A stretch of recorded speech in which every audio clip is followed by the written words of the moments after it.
Hello everyone, কি অবস্থা সবার? আই হোপ তোমরা বেশ ভালো আছো। আজকে আমরা ভেক্টরের ওয়ান শটটা নিব। তো প্রথমেই আমরা বলে নিই যে এই ক্লাসটার সাথে সাথে তোমাকে কিন্তু অবশ্যই কোশ্চেন ব্যাংক সলভের ক্লাসটা করতে হবে। তুমি যদি মনে করো এটাই এনাফ, না, এটা শুধু এনাফ না, কোশ্চেন ব্যাংকের ক্লাসটাও তোমাকে করতে হবে। আমরা জাস্ট এখানে তোমাকে কি করব, জিনিসগুলো একটু গোছায় দিব, একটু এক্সপ্লেইন করে দিব, 2-4টা ম্যাথ করাই দিব রিটেনের জন্য, যেগুলো রিটেনের জন্য ইম্পর্ট্যান্ট। কিন্তু তোমাকে মেইন ক্লাস বা মেইন যে জিনিসটা দেখতে হবে সেটা হলো কোশ্চেন ব্যাংক। আমরা ওয়ান শটগুলো নিচ্ছি মোটামুটি ইসাক স্যারের বই থেকে, আরও যে জিনিসগুলো আসার মতো সেগুলা থেকে কাভার করতেছি। ইভেন উদ্ভাসের বই থেকেও আমরা কিছু জিনিসপত্র এখানে কালেক্ট করে দিচ্ছি, যেহেতু ম্যাক্সিমামই তোমরা উদ্ভাসের বইপত্র পড়ো। তো প্রথমেই আমরা ভেক্টরের লব্ধি নিয়ে কথাবার্তা বলবো। প্রথমেই কি নিয়ে কথাবার্তা বলবো? ভেক্টরের লব্ধি। আর ভেক্টরের লব্ধি নিয়ে যখনই আমরা কথা বলবো তখনই প্রথমেই যে জিনিসটা আসবে সেটা হচ্ছে সামান্তরিক সূত্র। প্রথমে কি আসবে ভাই? প্রথমে আসবে সামান্তরিক সূত্র লব্ধি নিয়ে যদি কথা বলতে চাই। ধরো এই দুটা হলো ভেক্টরের, এই দুটা হচ্ছে ভেক্টর, এটা হচ্ছে ধরো পি ভেক্টর আর এটা ধরো কিউ ভেক্টর। এই দুটার মধ্যবর্তী কোণ যদি আলফা হয় তবে এটার লব্ধি হবে আর, আর আর ইকুয়াল টু হবে P square plus Q square plus 2p Q cos alpha. এটা মাথায় রাখবা। এখন লব্ধিটা কি হবে? এই দুটার ভেক্টরের মাঝ দিয়ে যাবে আর কি, ঠিক আছে? মানে এখানে আমি একটা সামান্তরিক ড্র করবো আর কি। এখানে আমি কি করব, একটা সামান্তরিক ড্র করব। দাঁড়াও, এটা সামান্তরিকটা আগে ড্র করে নেই, দেন এটা ড্র করলে দেখতে ভালো লাগবে আর কি।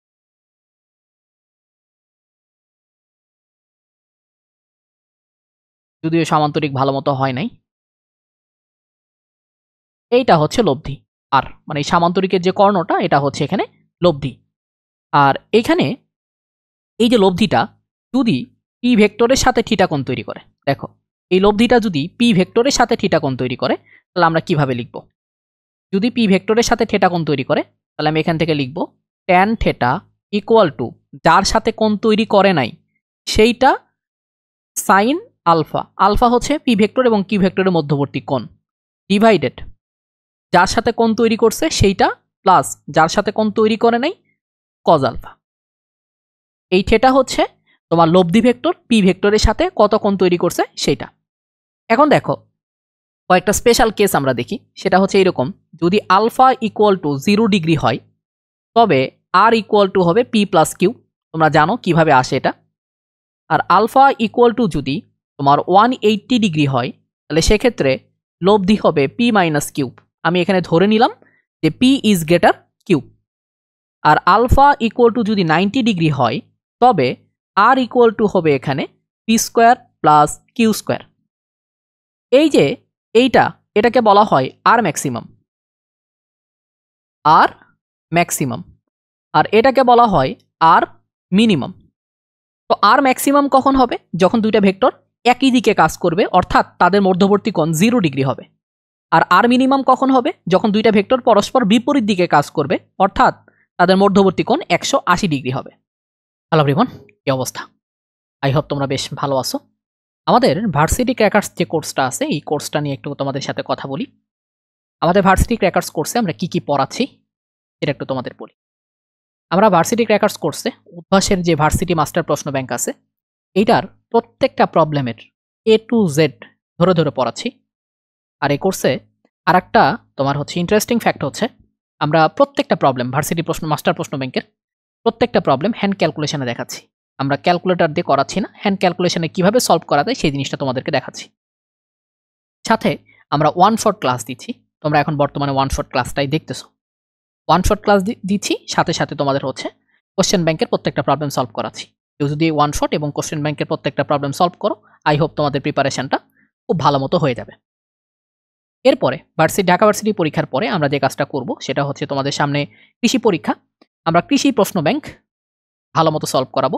সাথে আমরা কৃষির জন্য আলাদা করে ওয়ান শট রিভিশন ক্লাস নিব। এটার সাথে তোমরা আরেকটা জিনিস পাবা, সেটা হচ্ছে জিএসটি।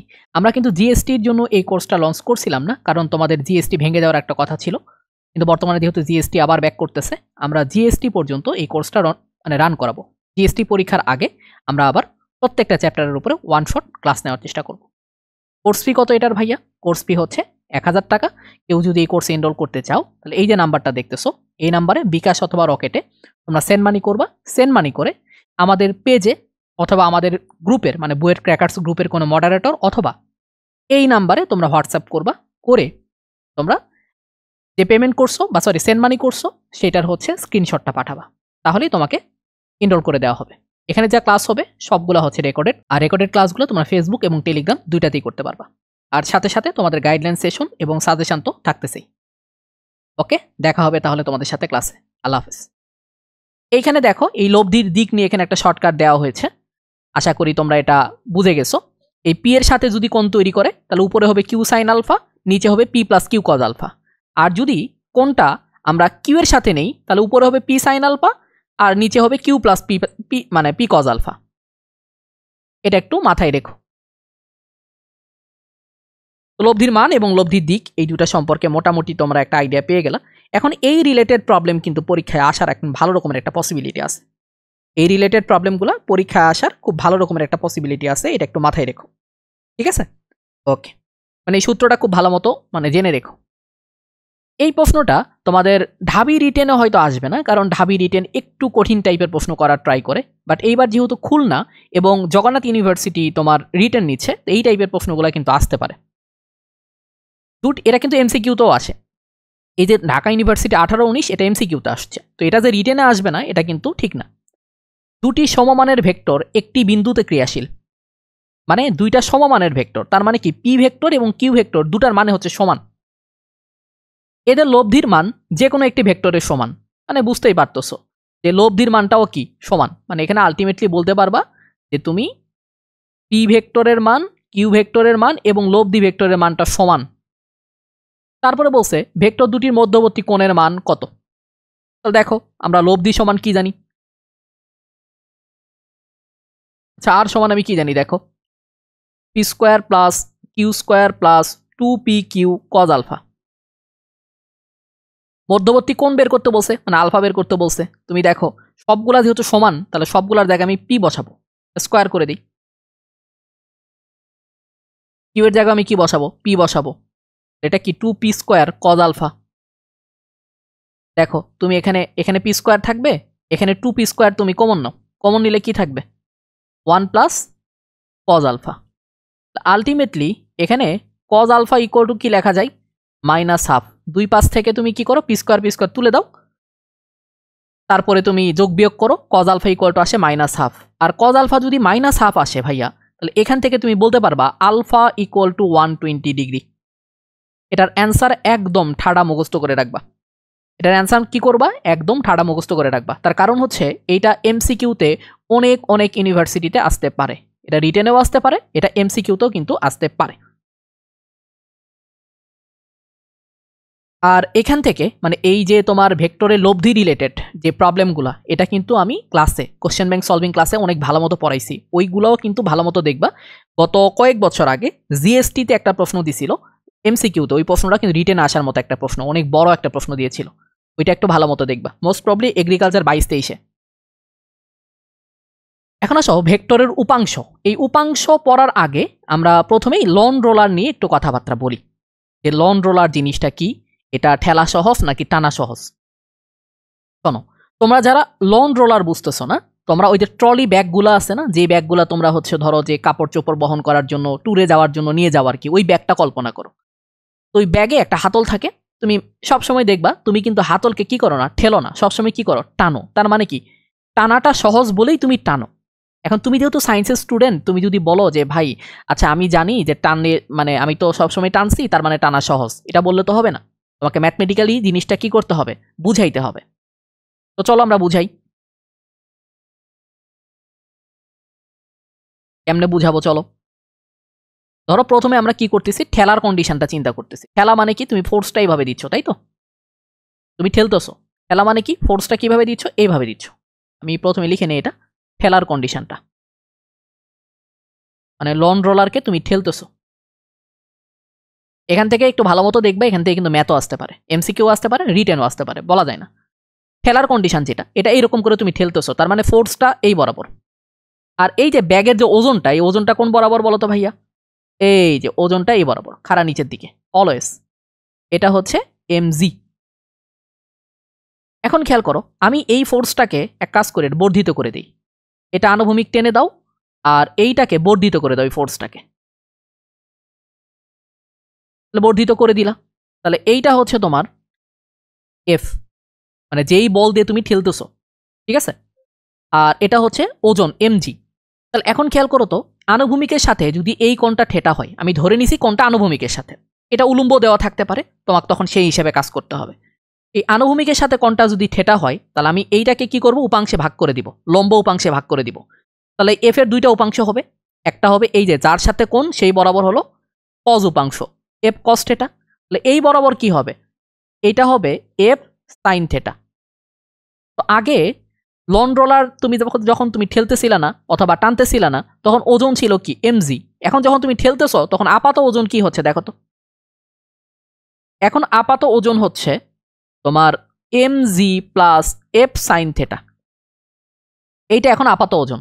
তাহলে বেড়ে গেছে না আপাত ওজনটা, স্বাভাবিক অবস্থায় মানে স্বাভাবিক অবস্থায় ওজনটা হচ্ছে mg, তাহলে এইখানে যখন তুমি ঠেলতেছো এফ বলে তখন ওজনটা কি হয়ে গেছে, বেড়ে গেছে। আর ওজন যদি বেড়ে যায় তাহলে জিনিসটা আমার জন্য কি কষ্টকর।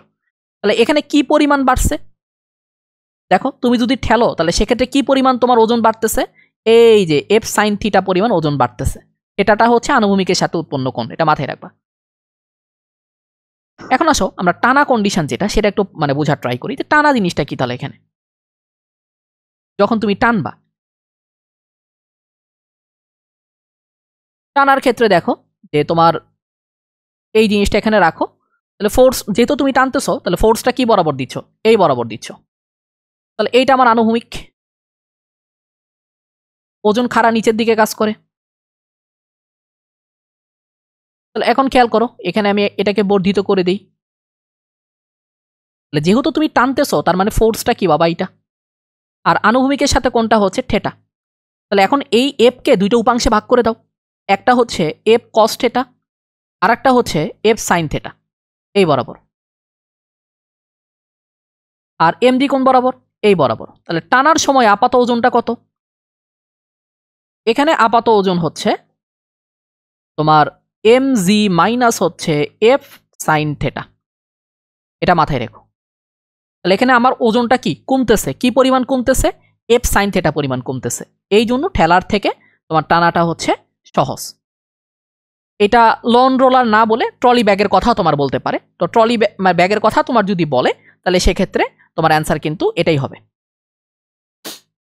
আর আরেকটা জিনিস মাথায় রাখবা যে ট্রলি ব্যাগের হাতল লম্বা হলে সুবিধা, হাতল লম্বা হলে কি হয় জানো, থেটার ভ্যালুটা কম হয়। ওই যে নৌকার ক্ষেত্রে পড়ছো না তোমরা, যে দড়ির দৈর্ঘ্য যত, আমি এটা পড়াবো সামনে, আপাতত এটা না বলি এখানে, আমি যখন ওই নৌকাটা পড়াবো, নৌকার গুণটা না পড়াবো, তখন এই জিনিসটা ক্লিয়ার করে দিব যে তোমার ওই ট্রলি ব্যাগের হাতল লম্বা হলে সুবিধাটা কোথায়। দেখো আমরা এখন উপাংশ নিয়ে একটু আলোচনা করি, লম্ব উপাংশ এবং যে কোনো র্যান্ডম অ্যাক্সিস বরাবর উপাংশ। আমরা প্রথমে যেটা নিয়ে আলোচনা করব সেটা হচ্ছে লম্ব উপাংশ নিয়ে।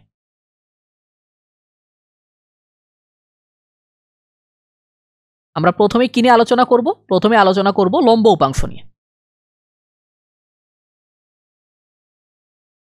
এখানে দুইটা অক্ষ থাকবে, দুইটা অক্ষ পরস্পর লম্ব হবে। এই যে দুইটা অক্ষ আছে, দুইটা অক্ষ কি বলতো এখানে পরস্পর লম্ব, একটা এক্স অক্ষ একটা ওয়াই অক্ষ। এখানে একটা ভেক্টর থাকবে, সেই ভেক্টরটা ধরো আর। এখানে কি থাকবে, একটা ভেক্টর থাকবে, সেই ভেক্টর ধরো আর। এই আর ধরো এক্স অক্ষ বরাবর থেটা কোণ তৈরি করছে, বা এক্স অক্ষের সাথে থেটা কোণ তৈরি করছে। তাহলে দেখো এই আর এর দুইটা উপাংশ হবে, একটা হবে আর এক্স, এক্স অক্ষ বরাবর উপাংশ, একটা হবে আর ওয়াই, যেটা হবে ওয়াই অক্ষ বরাবর উপাংশ। আর এক্সটা হলো আর কস থেটা, আর আর ওয়াইটা হচ্ছে আর সাইন থেটা। এটা অলওয়েজ মাথায় রাখবা। আবার অনেক সময় তোমাদেরকে এটা পেঁচায় দেয় আর কি, ঠিক আছে। থেটাটা কি দেয়, এই যে তোমার উলম্বর সাথে দিয়ে দেয়। তো তখন একটা শর্টকাট আছে, আমি শিখাই দিই। থিটাটা যদি তোমার এরকম থাকে, ধরো থেটাটা দেওয়া আছে এটার সাথে, তখন মাথায় রাখবা যে যার সাথে থেটা তার সাথে উপাংশটা হলো কস, তাহলে এটা হবে আর কস থেটা। আর এটার সাথে যেহেতু থেটা নাই, তাহলে এটা হবে কি আর সাইন থেটা। এটা একদম ভালোভাবে মাথায় ঢুকায় নাও। এখন আসো যে কোনো র্যান্ডম অক্ষ বরাবর আমরা এখন উপাংশে ভাগ করা শিখবো, কারণ এই লম্ব উপাংশ সবচেয়ে বেশি লাগে। বাট র্যান্ডম অক্ষ বরাবর যে উপাংশে ভাগ করা, ঠিক আছে, সেটা আসলে আমরা ওইভাবে শিখি না, কিন্তু হুট করে পরীক্ষায় দিয়ে দিতে পারে। কিন্তু ধরো একটা ভেক্টর আছে, এটা ধরো আর, একটা ভেক্টর আছে, এটা হলো আর। এখন এখানে দুইটা অক্ষ কল্পনা করবা। ধরো এটা এইরকম একটা, দাঁড়াও এখানে দেখো, এখানে তুমি কি করবা, দুইটা অক্ষ এখানে কল্পনা করবা, এই বরাবর একটা আর ধরো এই বরাবর একটা। এখন ধরো এই দুইটা কোণ মাঝখানে কোনটা দেওয়া আছে, আর ধরো এই অক্ষ, এটা হলো পি অক্ষ, এটার সাথে যে কোণ তৈরি করছে সেটা ধরো আলফা, আর এইটার সাথে যে কোণ তৈরি করছে সেটা ধরো বিটা। তাহলে এই যে এই পি বরাবর যে উপাংশটা পাবা, এটাকে আমি যদি পি ধরি, তাহলে পি ইকুয়াল টু হবে কি জানো, পি ইকুয়াল টু হবে আর সাইন বেটা বা beta divided sine alpha plus beta. আর যখন কিউ বের করব, এটা হলো কিউ, আমি যখন কিউ বের করব তখন হবে এরকম আর sine alpha divided sine alpha plus beta. এখন দেখো এখানে মনে রাখবো কিভাবে ভাইয়া, তো মনে রাখতে হবে, না মনে রাখতে পারলে তোমার পরীক্ষার হলে মানে লিখতে পারবো না। দেখো পিটা আর এর সাথে কোণ তৈরি করছে কি আলফা, যখন তুমি আর কিউটা কি করছে আর এর সাথে কোণ বিটা, যখন তুমি পি করবা তখন কি হবে জানো, কিউ আর এর সাথে যে কোণ তৈরি করছে সেটা উপরে যাবে, আর সাইন আলফা প্লাস বিটাতে দুইটার নিচেই সাইন আলফা প্লাস বিটা আছে, তাহলে সাইন আলফা প্লাস বিটার নিচে সবসময় থাকবেই, আরও উপরে থাকবেই। তাহলে এই সাইন আলফা আর সাইন বিটা নিয়ে অনেক সময় একটা কনফিউশন তৈরি হয়। যখন তুমি পি নিবা তখন এই কিউ আর এর সাথে যে কোণ তৈরি করছে সেটা নিবা, আর যখন তুমি কিউ নিবা পি আর এর সাথে যে কোণ তৈরি করছে সেটা নিবা। এটা একটা মাথায় রেখো। এখন আসো, এই টাইপের প্রশ্নগুলা রিটেনে দিবে না, এই টাইপের প্রশ্নগুলো কিন্তু খুবই খুবই ইম্পর্ট্যান্ট, তোমার ধরো বিভিন্নভাবে বিভিন্ন ভার্সিটিতে এমসিকিউতে দিয়ে দিবে।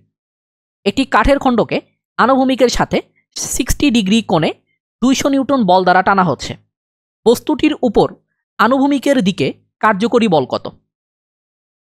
এটা জাস্ট উপাংশের উদাহরণ আর কি। ধরো কাঠের একটা বক্স, এটা হলো সেই কাঠের বক্স, একে কি করা হচ্ছে তোমার, এটা ধরো আনুভূমিকের প্যারালাল একটা লাইন টেনে নাও, তাহলে বুঝতে সুবিধা হবে আর কি। এখন তুমি কি করতেছো দেখো, এই আনুভূমিকের সাথে 60 ডিগ্রি কোণ করে তুমি টানতেছো, আনুভূমিকের সাথে 60 ডিগ্রি কোণ করে তুমি টানতেছো এখানে, এই ফোর্সটা হচ্ছে 200 নিউটন। তাহলে এখন দেখো আমাকে বের করতে বলছে কি, এখানে আমাকে এখানে বের করতে বলছে যে আনুভূমিকের দিকে কার্যকরী বল কত। আনুভূমিকের দিকে কার্যকরী বল মানে এইটা আমাকে বের করতে বলছে, আমাকে এখানে এইটা বের করতে বলছে। তার মানে কি, এই যে 200 নিউটন এটার হচ্ছে এক্স অক্ষ বরাবর উপাংশটা বের করতে বলছে, তাহলে এটা হবে কি 200 cos 60। এখন cos 60 এর ভ্যালু কত, cos 60 এর ভ্যালু হচ্ছে হাফ, তাহলে 200 ইন্টু হচ্ছে হাফ, তার মানে কি 100 নিউটন হচ্ছে এখানে কার্যকরী বল। এটা মাথায় রাখবা, মানে আনুভূমিক বরাবর কার্যকরী বল হচ্ছে 100 নিউটন, তাহলে উলম্ব বরাবর কার্যকরী বল কি হবে 200 sin 60। এইটা দেখো 10 একক মানের একটি ভেক্টর, মানে 10 একক মানের একটি ভেক্টরের দুইটি উপাংশ নির্ণয় করো যারা ভেক্টরের সাথে 15 ডিগ্রি এবং 30 ডিগ্রি কোণে অবস্থান করে। দেখো জিনিসটা হচ্ছে এইরকম যে একটা ভেক্টর আছে যার মান 10,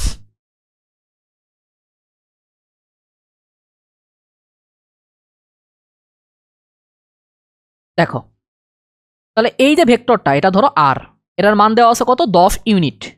এখন দেখো যে এটা দুইটা উপাংশ নির্ণয় করতে বলছে যেটা এই ভেক্টরের সাথে 15 ডিগ্রি এবং 30 ডিগ্রি কোণ তৈরি করে, তার মানে এটা হচ্ছে আমার 15 ডিগ্রি আর এটা হচ্ছে আমার 30 ডিগ্রি। ধরো আমার যদিও জিনিসটা ভালো হয় নাই ড্র করা, জাস্ট বুঝে নাও। তাহলে এইটাকে আমি পি বলতে পারি, এটাকে আমি কি বলতে পারি, কিউ বলতে পারি। এখন আমাকে পি আর কিউটা বের করতে বলছে। এখন তাহলে পি বের করবা কিভাবে, পি ইকুয়াল টু হবে কি, এই যে আর এর ভ্যালু কত 10, তারপরে কি কিউ যে কোণটা তৈরি করছে তার সাইন, তার মানে কি সাইন 30, নিচে কি হবে sine alpha plus beta, that means হলো সাইন 45। সাইন 30 ভ্যালু কত সেটা বলো, সাইন 30 ভ্যালু কত, সাইন 30 ভ্যালু হচ্ছে তোমার খেয়াল করে দেখো হাফ, আর সাইন 45 এর ভ্যালু কত 1/√2, তাহলে এটা কি হবে 5/√2 হবে ইউনিট বা একক। কিউ বের করতে চাও, এখন কিউ ইকুয়াল টু কি হবে, এই যে 10 পি হচ্ছে আর এর সাথে যে কোণ তৈরি করছে তার সাইন, সাইন 15 ডিভাইডেড সাইন 45। এখন কথা হচ্ছে যে ভাই আমার sin 15 এর মান জানা নাই, রিটেনে আসছে, আমি কি করব? কিছু করার দরকার নাই। তুমি যে কাজটা করবা সেটা হচ্ছে তোমার, আচ্ছা আমার মনে হয় এটা ভুল হইলো, এই 1/√2 ছিল, তাই তো? তাহলে উপরে যাবে এটা 5√2। তাহলে এটা কি হবে জানো? এটা হবে 10√2 sin 15, শেষ। এইভাবে লিখে দিবা, কিছু করার দরকার নেই। এরকম যদি উল্টাপাল্টা ভ্যালু আসে, তোমার যদি জানা না থাকে, এইভাবে লিখে দিয়ে চলে আসবা, কোনোভাবেই মানে আনটাচ রেখে আসবে না, ঠিক আছে? sin 15 এর ভ্যালু আমার এই মুহূর্তে আমার নিজেরও মনে নেই। এখন আসো আমরা আপেক্ষিক বেগটা খুব ভালো মতো শিখবো, তার কারণ আপেক্ষিক বেগ থেকে পরীক্ষায় প্রশ্ন আসার ভালো রকমের একটা পসিবিলিটি আছে। আমরা আপেক্ষিক বেগটা খুবই ভালো মতো শিখবো।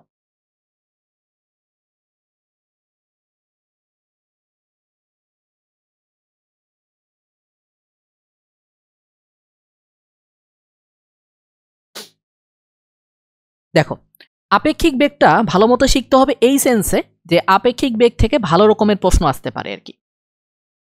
দেখো, আপেক্ষিক বেগ মানে কি? একটার সাপেক্ষে আর একটার বেগ। আপেক্ষিক বেগ মানে হচ্ছে একটার সাপেক্ষে আর একটার বেগ নির্ণয় করা। তো তুমি ধরো গতিশীল অবস্থায় যদি থাকো, তো গতিশীল অবস্থায় আর একটা গতিশীল বস্তুর প্রকৃত বেগ তুমি কখনোই মেজার করবে না, এটা মাথায় রাখো। গতিশীল অবস্থায় তুমি যদি আর একটা গতিশীল বস্তুর বেগ মেজার করো, তুমি কখনোই কি করবা না? প্রকৃত বেগটা মেজার করবা না। এখন ধরো এখানে লেটস সে যে একটা বস্তুর বেগ হচ্ছে ধরো VA, এই বরাবর, এটা হলো ধরো VA। আর একটা বস্তুর বেগ ধরো এই বরাবর হচ্ছে VB,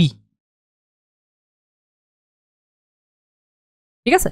আর একটা বস্তুর বেগ হচ্ছে এই বরাবর VB।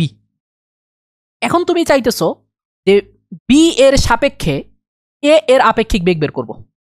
তুমি চাইতেছো কি? প্রথমে B এর সাপেক্ষে A এর আপেক্ষিক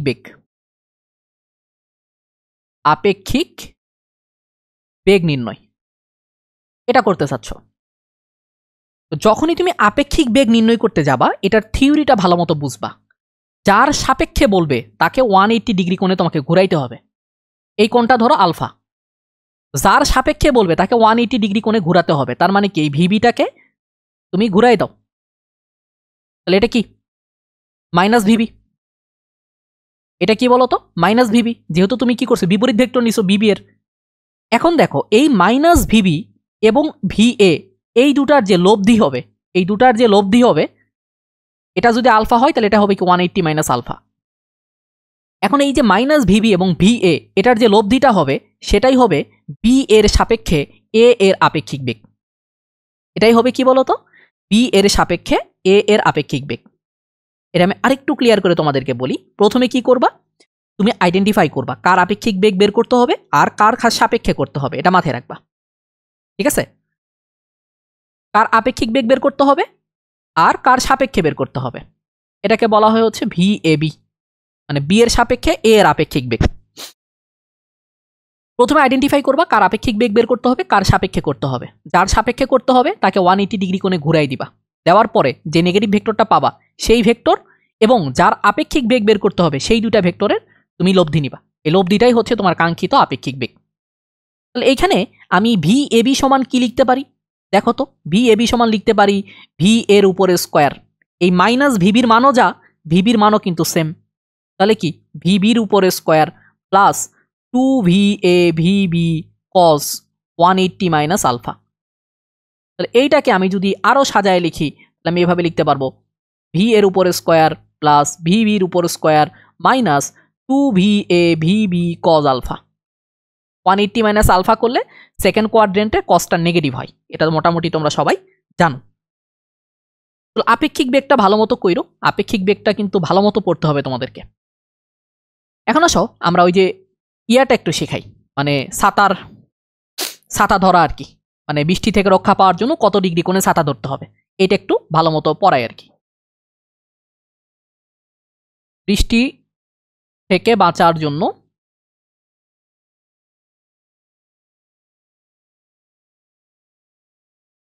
ছাতা ধরা। পোলাপানা বা এখানে ডাবল মিনিং করতে পারে আর কি, বৃষ্টির থেকে বাঁচার জন্য ছাতা ধরা।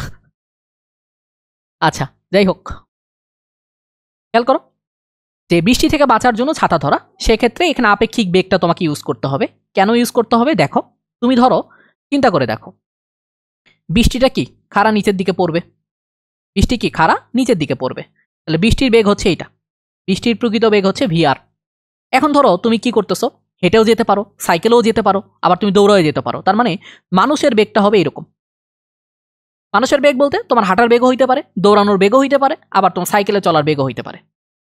তাহলে তুমি এখন খেয়াল করে দেখো, এইখানে তোমাকে যে কাজটা করতে হবে সেটা হচ্ছে মানুষের সাপেক্ষে বৃষ্টির আপেক্ষিক বেগটা বের করতে হবে, কারণ এখানে মানুষও গতিশীল, বৃষ্টিটাও গতিশীল। তাহলে এখন কি করতে হবে, মানুষের সাপেক্ষে বৃষ্টির আপেক্ষিক বেগটা বের করতে হবে। তাহলে এটা মাইনাস ভিএম, তাহলে এই যে মাইনাস ভিএম আর ভিআর এটার যে লব্ধি হবে সেটাই হবে তোমার মানুষের সাপেক্ষে বৃষ্টির আপেক্ষিক বেগ, মানে এটাই হবে ভিআরএম। এইভাবেই তোমার উপর কি পড়বে, বৃষ্টি পড়বে। এখন তুমি যদি এখান থেকে বৃষ্টি থেকে বাঁচতে চাও তাহলে সেক্ষেত্রে তোমাকে কি করতে হবে, ছাতা ধরতে হবে এই যে উলম্বের সাথে থেটা ডিগ্রি কোণে, এটা হচ্ছে উলম্বের সাথে থেটা ডিগ্রি কোণে। তাহলে এখানে দেখো তো বাবা, ট্যান থিটা সমান কি লেখা যায়, ভিএম ডিভাইডেড ভিআর লেখা যায়। তাহলে থেটা ইকুয়াল টু হচ্ছে ট্যান ইনভার্স, এটা একটা শর্টকাট মনে রাখবা, ভিএম হচ্ছে কি লোকের বেগ, লোকের এখানে কি হইতে পারে, সাইকেলের বেগ, মানে সাইকেল চালানোর বেগও হইতে পারে, হাঁটার বেগও হইতে পারে, দৌড়ানোর বেগও হইতে পারে। আর নিচে কি বলতো, বৃষ্টির বেগ, নিচে কি বৃষ্টির বেগ। এই থেটা হচ্ছে উলম্বের সাথে উৎপন্ন কোণ, উলম্বের সাথে উৎপন্ন কোণ মানে উলম্বের সাথে কত ডিগ্রি কোণে ছাতা ধরতে হবে। যদি বলে আনুভূমিকের সাথে কত, তাহলে আনুভূমিকের সাথে কোণটা হবে এরকম, আনুভূমিকের সাথে কোণ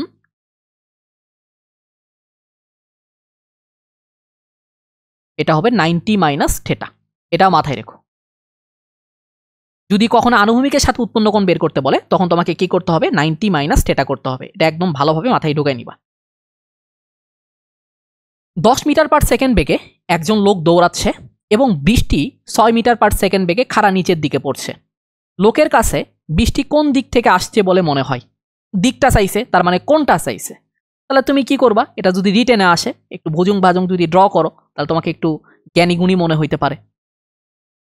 এই যে বৃষ্টি, যেটা এই যে বৃষ্টি হচ্ছে এইটা, তোমার হচ্ছে 6 মিটার পার সেকেন্ড, লোকের বেগটা এই দিকে 10, এটাকে ঘুরাই দিতে হবে -10। এখন তোমাকে কি করতে হবে, -10 আর সরি এই যে কি বলা হয় লোকের বেগ, যেটা মান তো আর মাইনাস হবে না, জাস্ট এমনি মাইনাস দিয়ে বুঝাইলাম আর কি, কারণ ভেক্টরটা এখানে নেগেটিভ হচ্ছে ডিরেকশন চেঞ্জ হওয়ার কারণে। তাহলে সেক্ষেত্রে এখানে খেয়াল করো, তুমি কি করবা, এই যে লব্ধি বেগটা নিবা, এই লব্ধি বেগটাই হবে কি এখানে আপেক্ষিক বেগ, মানে লোকের সাপেক্ষে বৃষ্টির আপেক্ষিক বেগ। তাহলে এইটা উলম্বের সাথে কত কোণ তৈরি করবে, থেটা কোণ তৈরি করবে, এটা উলম্বের সাথে কত কোণ তৈরি করবে, থেটা। তাহলে এই থেটা ইকুয়াল টু লিখবা ট্যান ইনভার্স লোকের বেগ, লোকের বেগটা কত, লোকের বেগ হচ্ছে তোমার 10 আর বৃষ্টির বেগ হচ্ছে 6, তাহলে বলবা ট্যান ইনভার্স তোমার এখানে কি 5/3, বলবা যে বৃষ্টিটা উলম্বের সাথে ট্যান ইনভার্স 5/3 ডিগ্রি কোণ মানে কোণে আসছে বলে মনে হবে।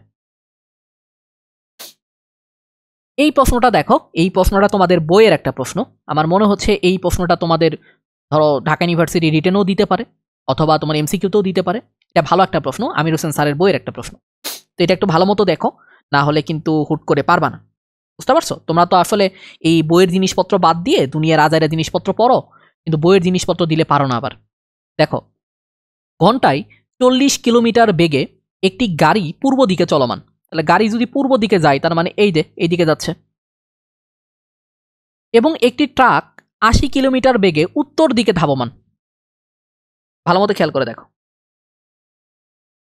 ট্রাকটা কোন দিকে যাচ্ছে, 80 কিলোমিটার বেগে উত্তর দিকে ধাবমান, তার মানে কি 80 কিলোমিটার পার আওয়ার। আচ্ছা এটা বাদ দিই, মান বাদ দিই, ভিটি আর এটা হচ্ছে কি ভিসি। এখন তোমাকে বের করতে বলছে যে গাড়ির সাপেক্ষে, কার সাপেক্ষে, গাড়ির সাপেক্ষে, তাহলে যার সাপেক্ষে তাকে উল্টাই দিতে হবে, যার সাপেক্ষে তাকে তুমি কি করবা, এই যে উল্টাই দিবা, এটা হলো minus VC.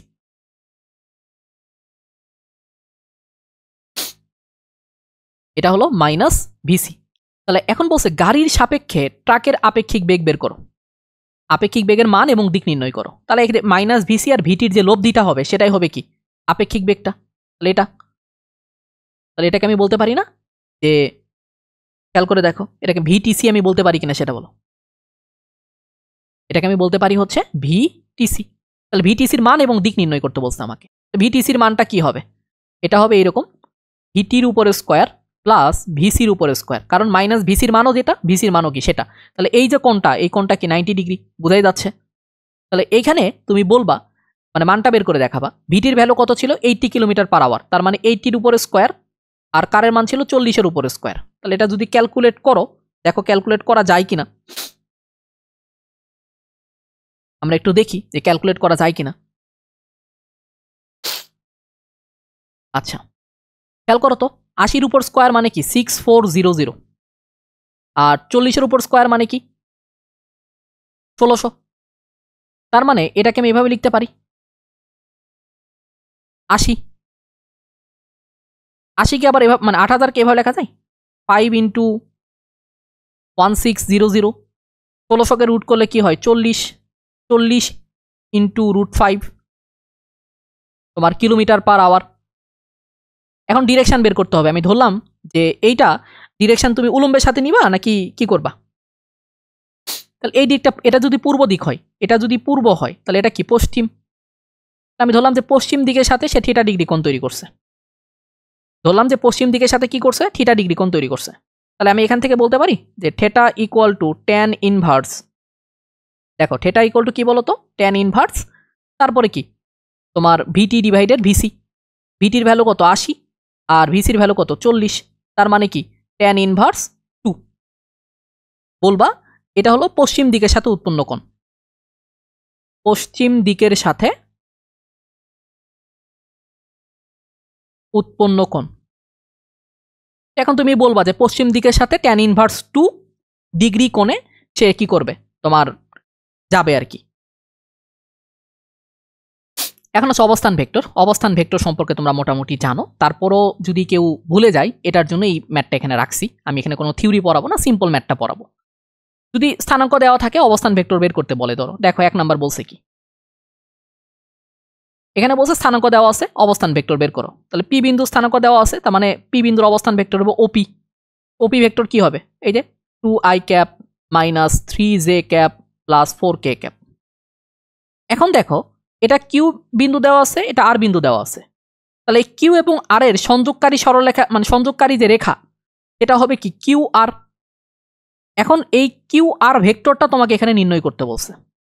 Q R vector যখন তুমি নির্ণয় করবা, তখন দেখবা কিভাবে করবা, দেখো এই যে দ্বিতীয় বিন্দুর, এখানে দ্বিতীয় বিন্দু হচ্ছে আর, দ্বিতীয় বিন্দুর এক্স এর স্থানাঙ্ক মাইনাস প্রথম বিন্দুর এক্স এর স্থানাঙ্ক আই ক্যাপ প্লাস দ্বিতীয় বিন্দুর ওয়াই এর স্থানাঙ্ক মাইনাস তোমার প্রথম বিন্দুর ওয়াই এর স্থানাঙ্ক, তারপরে দ্বিতীয় বিন্দুর জেড এর স্থানাঙ্ক মাইনাস প্রথম বিন্দুর জেড এর স্থানাঙ্ক কে ক্যাপ। তাহলে এটা কি হবে minus 3i cap plus 3j cap minus 6k cap. তো এই টাইপের জিনিসপত্রগুলো তোমার কিন্তু লাগতে পারে, সরাসরি না আসেও। ধরো যেহেতু এটা কাজ ক্ষমতা শক্তির তোমার সরণ বের করতে কাজে লাগতে পারে, সরণ ভেক্টর বের করে দেন ধরো তুমি যখন কৃত কাজ বের করবা, তখন এই ফর্মুলাগুলো লাগতে পারে। সো এটা একটু দেখো আর কি। এখন আসো আমরা নদী নৌকা পড়বো। কি পড়বো, নদী এবং নৌকা।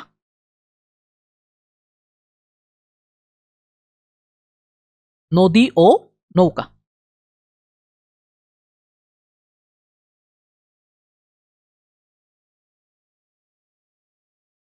আমরা এখন নদী এবং নৌকাটা পড়ার ট্রাই করব। চলো নদী নৌকাটা পড়া যায় কিনা, এটা সিম্পল ভাবে পড়ার ট্রাই করব আমরা, খুব বেশি কঠিন রাখবো না জিনিসটাকে, এটাকে যত সহজ রাখা যায় ততই আমাদের জন্য ভালো। ধরো এটা একটা নদী, লেটস সে এটা একটা নদী। নদীতে কি আছে, পানি আছে।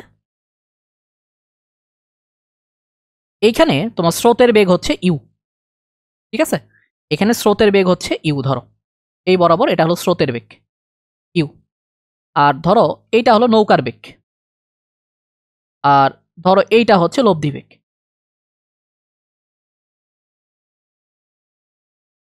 আমি এখানে ধরলাম একটা ইউ, একটা ধরলাম ভি, একটা ধরলাম হচ্ছে ডব্লিউ, মানে ইউ ভি ডব্লিউ যেটা, এটাকে আমরা পরিচয় করাই দিই।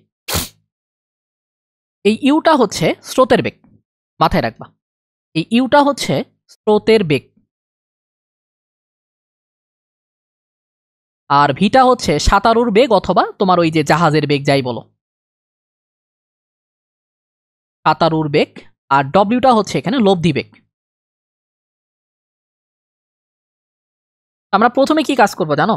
এইগুলাকে, এই যে ইউ আর ভি এর মধ্যবর্তী কোণ আমি যদি আলফা ধরে নিই, ইউ এবং ভি এর মধ্যবর্তী কোণ যদি আমি আলফা ধরে নিই, তাহলে এখন কি করবো জানো? এই এক্স অক্ষ বরাবর উপাংশ বের করব বেগের, এবং ওয়াই অক্ষ বরাবর উপাংশ বের করব বেগের। দেখো, এক্স অক্ষ বরাবর বেগের উপাংশ,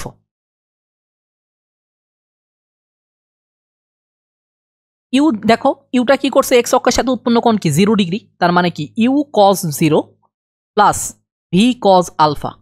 এটাকে আমি লিখতে পারবো U plus V cos alpha.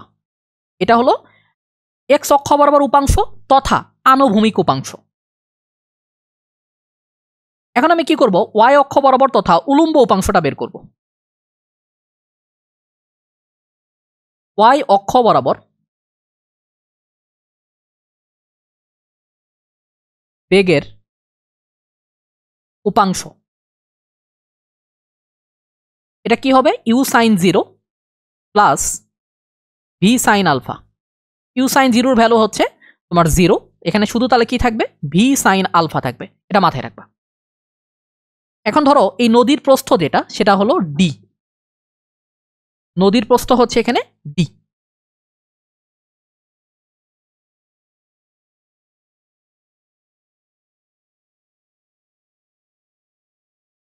নদীর প্রস্থ হচ্ছে এখানে কত, এখানে হচ্ছে নদীর প্রস্থটা হচ্ছে ডি। তাহলে এখন দেখো এই ডি যে দূরত্বটা, এটা কিন্তু উলম্ব দূরত্ব। এই ডি যে দূরত্বটা সেটা হচ্ছে উলম্ব দূরত্ব। তাহলে উলম্ব বরাবর বেগের উপাংশটা কি, উলম্ব বরাবর বেগের উপাংশ হচ্ছে ভি সাইন আলফা। তাহলে আমি বলতে পারি যে নদী পার হতে প্রয়োজনীয় সময়, নদী পার হতে প্রয়োজনীয় সময়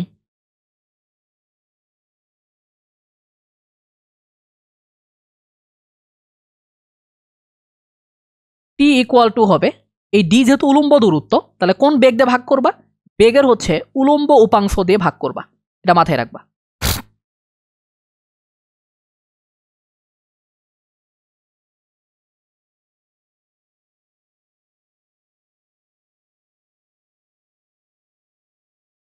এরপরে চলো আমরা যে কাজটা করব সেটা হচ্ছে দুইটা স্পেশাল টাইপ আমরা করব। আচ্ছা, আরেকটা কথা, ভালো কথা, আরেকটা জিনিস একটু বলে দিই। ধরো তুমি এই বরাবর যাত্রা করছো, ঠিক আছে, তুমি এই বরাবর যাত্রা করছো, বাট তুমি এই বরাবর মানে এখানে এসে পৌঁছা। আচ্ছা, আমি আরেকটা লাইন দেখাই, দাঁড়াও দাঁড়াও, কঠিন না করি, জিনিসটাকে আরো সহজভাবে বলে দেই আর কি।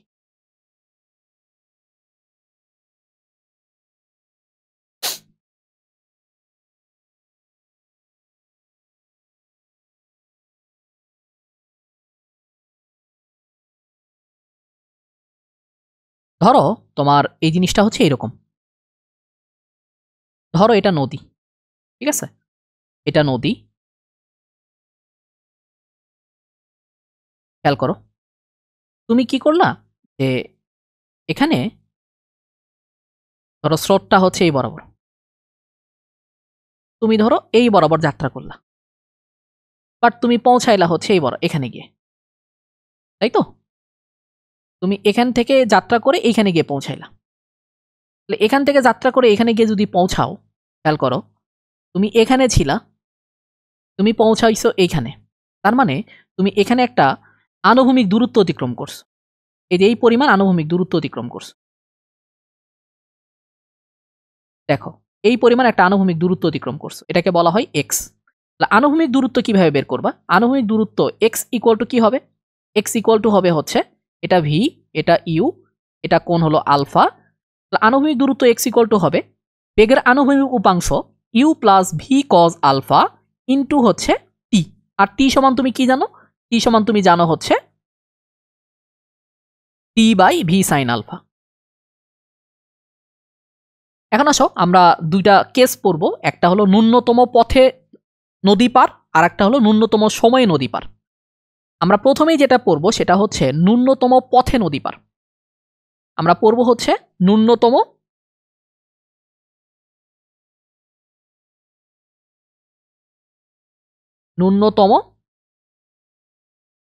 পথে নদী পার। দেখো আমরা প্রথমে এইটা পড়ব। তো ন্যূনতম পথে যদি তুমি নদী পার হতে চাও, এটা আসলে কি মিন করে? ধরো আমি এখানে একটা নদীর মতো ড্র করি আর কি। ন্যূনতম পথে যদি তুমি নদী পার হতে চাও, এখানে আসলে জিনিসটা কি মিন করবে সেটা বোঝার ট্রাই করি। এই যে দূরত্ব, এটা হলো লম্ব দূরত্ব। আর আমরা জানি যে দুইটা বিন্দুর মধ্যে সবচেয়ে তোমার ন্যূনতম দূরত্ব যেটা বা সর্বনিম্ন দূরত্ব যেটা, সেটা হচ্ছে লম্ব দূরত্ব। তাহলে ন্যূনতম পথে বা সর্বনিম্ন দূরত্বে নদী পার হতে চাইলে তোমাকে আসলে লম্ব বরাবর পার হতে হবে, মানে সোজাসুজি বা খাড়াভাবে বা আড়াআড়িভাবে তোমাকে কি হতে হবে, পার হতে হবে। তাহলে যেহেতু আমরা জানি যে স্রোতটা আছে এই দিকে, তাহলে নৌকা যদি এই বরাবর যাত্রা করো, ধরো যে এই বরাবর এই লম্ব বরাবর যদি যাত্রা করো, তাহলে নৌকাকে টেনে এই দিকে নিয়ে যাবে। তো এটা তো তোমার কি হলো না, সোজাসুজি নদী পার হওয়া হলো না। তাহলে সোজাসুজি নদী পার হওয়ার জন্য অবশ্যই নৌকাটা এই দিকে কোনো একটা ডিরেকশনে কি করতে হবে, চালাইতে হবে। খেয়াল করো, নৌকাটা এই দিকে কোনো একটা ডিরেকশনে চালাতে হবে। তাহলে এখন নৌকার বেগটা হচ্ছে ধরো ভি, নৌকার বেগটা হচ্ছে ভি, স্রোতের বেগ হচ্ছে ইউ, আর এটা হচ্ছে লব্ধি বেগ ডব্লিউ। তাহলে এখান থেকে তুমি কি বুঝতে পারতেছো, লব্ধি বেগটা এটার সাথে 90 ডিগ্রি কোণ তৈরি করছে। লব্ধি বেগটা কি করছে, এটার সাথে 90 ডিগ্রি কোণ তৈরি করছে। সামান্তরিক সূত্র অনুসারে তুমি কি জানো, tan 90 কোনটা কার সাথে, ইউ এর সাথে। তাহলে এটা হবে কি ভি সাইন আলফা, মানে নদী সোজাসুজি পার হওয়ার জন্য আলফা ডিগ্রি কোণে যাত্রা করতে হবে। V sine alpha divided U plus V cos alpha. tan 90 মানে কি 1/0, তাহলে এখানে হবে U plus V cos alpha equal to হচ্ছে 0। এখান থেকে কজ আলফা ইকুয়াল টু লেখা যায় minus U divided V. Alpha equal to লেখা যায় cos inverse minus you by V. এটা শর্টকাট আকারে আমি যদি লিখি, তাহলে আমি কিভাবে লিখতে পারবো? এটা কিন্তু শর্টকাট মনে রাখতে হবে, কারণ এমসিকিউতে তুমি এই শর্টকাটটা ইউজ করবা সরাসরি। আলফা মানে সোজাসুজি নদী পার হওয়ার জন্য কত ডিগ্রি কোণে তোমাকে যাত্রা করতে হবে, সেটা equal to cos inverse minus স্রোতের বেগ ডিভাইডেড তোমার হচ্ছে সাঁতারুর বেগ অথবা নৌকার বেগ। সাঁতারুর বেগ অথবা হচ্ছে নৌকার বেগ, এটা মাথায় রাখবা। এটা হলো আলফা। এই আলফা হচ্ছে তোমার সর্বনিম্ন দূরত্বে নদী পার হতে কত ডিগ্রি কোণে যাত্রা করতে হবে। এটা হচ্ছে সর্বনিম্ন দূরত্বে অবলিক সোজাসুজি নদী পার হতে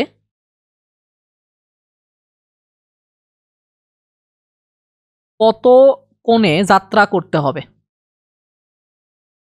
এটা একদম মনে রাখবা শর্টকাট আকারে। ঠিক আছে, এটা মনে রাখবা। তাহলে এখন দেখো কত ডিগ্রি কোণে যাত্রা করতে হবে সেটা তুমি পেয়ে গেছো।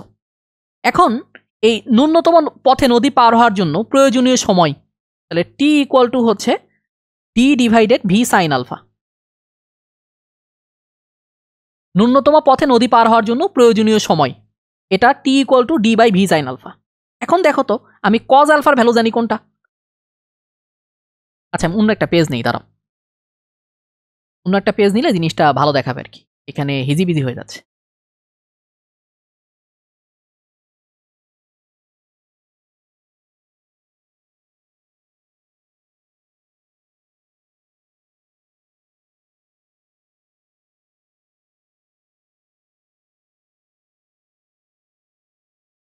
আচ্ছা এই টিটা হচ্ছে তোমার ন্যূনতম পথে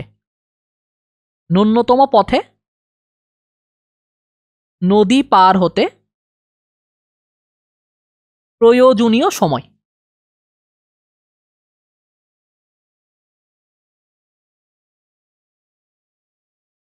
এখন আসো আমরা এখানে এক্সট্রা করে আর একটা জিনিসপত্র বুঝাই আর কি। সেটা হচ্ছে এই যে টি ইকুয়াল টু তুমি কি লিখলা, d by V sine alpha লিখলা। এখন দেখো তো এটাকে এভাবে লেখা যায়, সাইন আলফা সমান কি 1 মাইনাস কজ স্কোয়ার আলফা।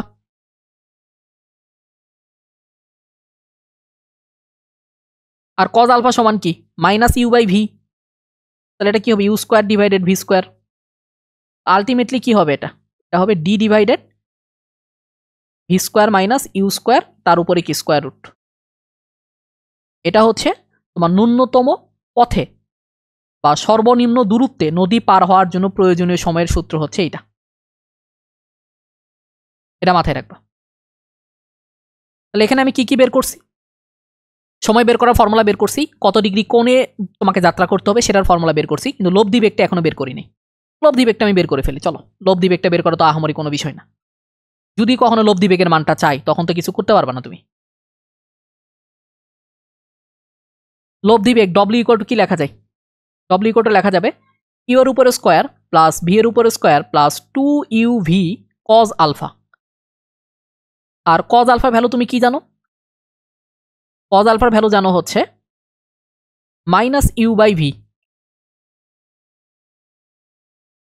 তাহলে ইউ এর উপরে স্কোয়ার প্লাস ভি এর উপরে স্কোয়ার, এখন এই যে ভি ভি কাটে দাও, এই ভি আর এই ভি কাটে দাও, থাকে কি মাইনাস 2 ইউ এর উপরে স্কোয়ার। তাহলে এটা কি থাকে, এটা থাকে হচ্ছে V square minus U square. লব্ধি বেগটাও তুমি পেয়ে গেছো, সময় পেয়ে গেছো, লব্ধি বেগ পেয়ে গেছো, আর তুমি কি পেয়ে গেছো কত ডিগ্রি কোণে যাত্রা করতে হবে সেটাও পেয়ে গেছো। এখন আমরা তাহলে কি করব, সর্বনিম্ন সময় নদী পার হওয়ার যে ক্রাইটেরিয়া সেই ক্রাইটেরিয়াগুলো পড়ব। সর্বনিম্ন সময়ে নদী পার, সর্বনিম্ন সময়ে নদী পার।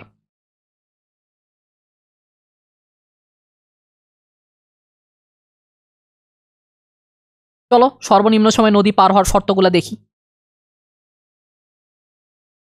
ধরো এটা নদীর কথা চিন্তা করো আর এই ফর্মুলার কথা চিন্তা করো, টি ইকুয়াল টু আমরা কি জানি D divided V sine alpha, এটা তো আমরা জানি, এটা ইউনিভার্সাল মানে নদী নৌকার ক্ষেত্রে সময় বের করার জন্য। এখন টিটা যদি মিনিমাম হতে হয় তাহলে নিচের যে মানে এটার একটা ভগ্নাংশ কল্পনা করলে এই নিচেরটা ম্যাক্সিমাম হওয়া লাগবে। আর নিচেরটা ম্যাক্সিমাম কখন হবে, যখন সাইন আলফাটা ম্যাক্সিমাম হবে, আর সাইন আলফার ম্যাক্সিমাম ভ্যালু কত 1। এখন সাইন আলফার ম্যাক্সিমাম ভ্যালু যদি 1 হয় তাহলে সেক্ষেত্রে তোমার আলফার ভ্যালু হতে হবে 90 ডিগ্রি। তাহলে এখানে টি মিনিমাম হবে এরকম ডি ডিভাইডেড ভি। আর এখানে যেহেতু বুঝতেই পারতেছো সর্বনিম্ন সময়ে নদী পার হতে চাইলে তোমাকে এই আলফার মানটা কত হইতে হবে, দেখো এটা হলো ইউ, এই যে আলফার ভ্যালু হতে হবে 90 ডিগ্রি। আলফার ভ্যালু 90 ডিগ্রি মানে কি ভি এর ডিরেকশন হবে এইটা হবে ভি এর ডিরেকশন, এটা হবে ইউ এর ডিরেকশন। তাহলে লব্ধি ডিরেকশন কোনটা হবে, লব্ধি ডিরেকশন ধরো এইটা হলো, লব্ধি ডিরেকশন ধরো ডব্লিউ। তাহলে এইখানে আমি যদি লব্ধি বেগ বের করি, লব্ধি বেগ হবে এইরকম, এই কোণটা যেহেতু 90 ডিগ্রি তাহলে আমি বলতে পারি না ইউ এর উপরে স্কোয়ার প্লাস ভি এর উপরে স্কোয়ার, এটা কিন্তু আমি বলতে পারি। আবার ধরো দেখো এ এখান থেকে যাত্রা করছে আর এইখানে গিয়ে পৌঁছাইছে, তাহলে এইখানে আমার উলম্ব দূরত্ব কোনটা, উলম্ব দূরত্ব নদীর প্রস্থ, এখানে এই দূরত্বটা হচ্ছে নদীর প্রস্থ, কিন্তু সে এইটুকু আনুভূমিক দূরত্ব গেছে, এই আনুভূমিক দূরত্ব এক্স, এই এক্সটা আমি কিভাবে বের করব, এক্স ইকুয়াল টু লিখবো আনুভূমিক বরাবর বেগের উপাংশ U plus V cos alpha into হচ্ছে এখানে টি। এখানে টিটা কি হবে দেখো, এখানে U plus V cos 90, T সমান আমরা কি জানি D by B sine alpha, তার মানে হচ্ছে ডি বাই ভি হবে শুধুমাত্র। ভি কজ 90 ভ্যালু কত 0, তাহলে এখানে কি হবে, এখানে হবে U into D divided V, এটা হবে এক্স।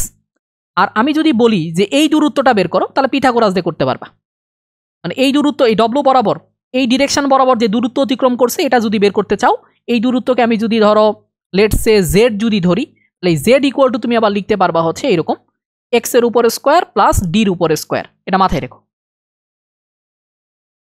আর সর্বনিম্ন সময় নদী পার হওয়ার জন্য তোমার যে সময়টা লাগে সেটা হলো ডি বাই ভি, ভি হলো তোমার এখানে সাঁতারুর বেগ অথবা নৌকার বেগ, ডি হলো প্রস্থ। এতক্ষণ আমি যে জিনিসগুলো পড়াইলাম সেই জিনিসগুলো এখানে আছে, এই জিনিসগুলো এখানে সুন্দর করে দেওয়া আছে আর কি, এটা মুখস্থ করার কোনো দরকার আছে বলে আমি মনে করি না। এই যে আলফা তোমাকে কত ডিগ্রি কোণে যাত্রা করতে হবে সেটা হচ্ছে এইটা cos inverse minus you by V, লব্ধি বেগ হচ্ছে V square minus U square, প্রয়োজনীয় সময় হচ্ছে D by V sine alpha. এটাও তুমি প্রমাণ করছো যে এটা হবে এইরকম, এটাকে এভাবে লিখতে পারবা D divided square root of V square minus U square. যে পার বরাবর সরণ মানে তোমার এটা হলো আনুভূমিক বরাবর সরণ, আর আনুভূমিক বরাবর সরণ হচ্ছে এই যে আনুভূমিক বরাবর বেগের উপাংশ ইন্টু হচ্ছে টাইম। আর ন্যূনতম সময়ের জন্য আলফার ভ্যালু কত হবে 90 ডিগ্রি, লব্ধি বেগ হবে এইটা আর সময় হবে এইটা, আর পারা বরাবর অতিক্রান্ত দূরত্ব এক্স হলো এইটা, আর এই যে তোমার উলম্ব বরাবর অতিক্রান্ত দূরত্ব হচ্ছে এইটা, আর ওই যে নদীর যেই বরাবর মানে গেছে আর কি, মানে নৌকাটা যেই বরাবর গেছে মানে এই যেই বরাবর এই বরাবর যে দূরত্ব সেটা হচ্ছে তোমার এই যেইটা।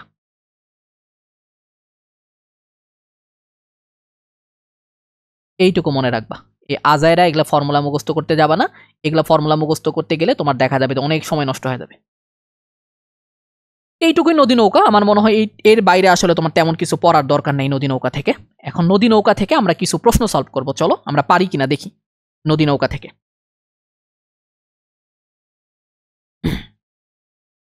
দেখো এখানে কি বলছে, একটি 100 মিটার প্রস্থের নদীতে 3 মিটার পার সেকেন্ড বেগে স্রোত প্রবাহিত হচ্ছে, তার মানে এটা হলো ডি আর এটা হলো ইউ। একটি নৌকা স্বল্পতম সময়ে মানে মিনিমাম সময়ে নদী পার হতে চায়,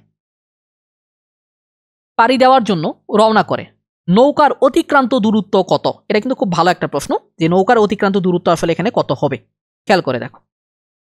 তাহলে এইখানে জিনিসটা বের করতে বলছে কোনটা, দেখো যেহেতু সে সর্বনিম্ন দূরত্বে নদী পার হতে চায়, কি হতে চায় সর্বনিম্ন দূরত্বে নদী পার হতে চায়, সে রওনা দিবে এই বরাবর, কিন্তু পৌঁছাবে কোন বরাবর, এই বরাবর, আর স্রোত কোন দিকে, এই দিকে।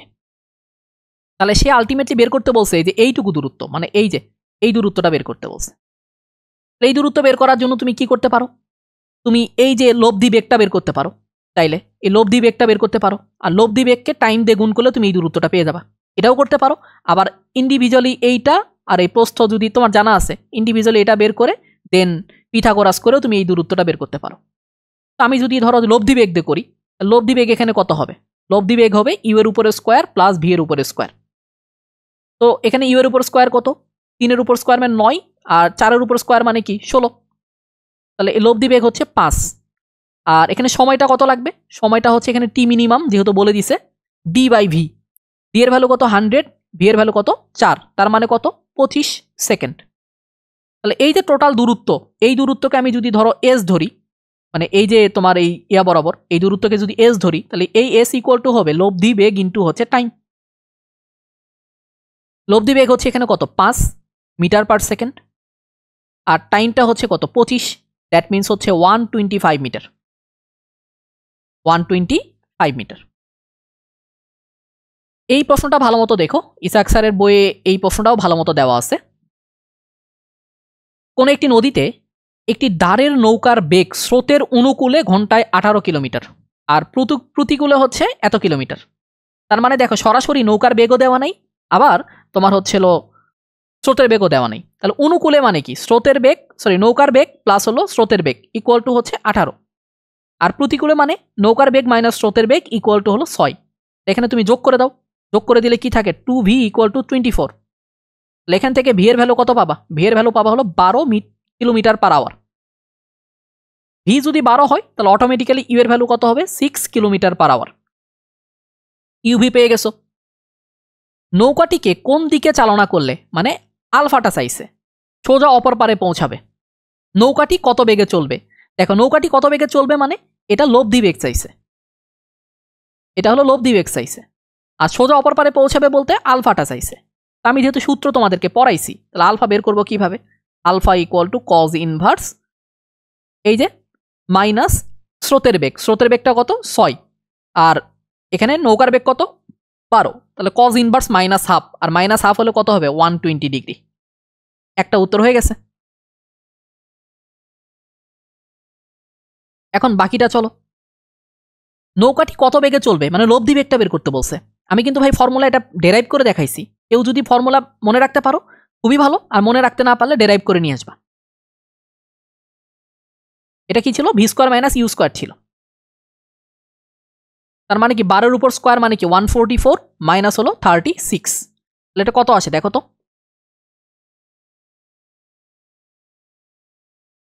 মেবি আসলে 108, 108কে আবার লেখা যায় হচ্ছে তোমার 18 ইন্টু 6।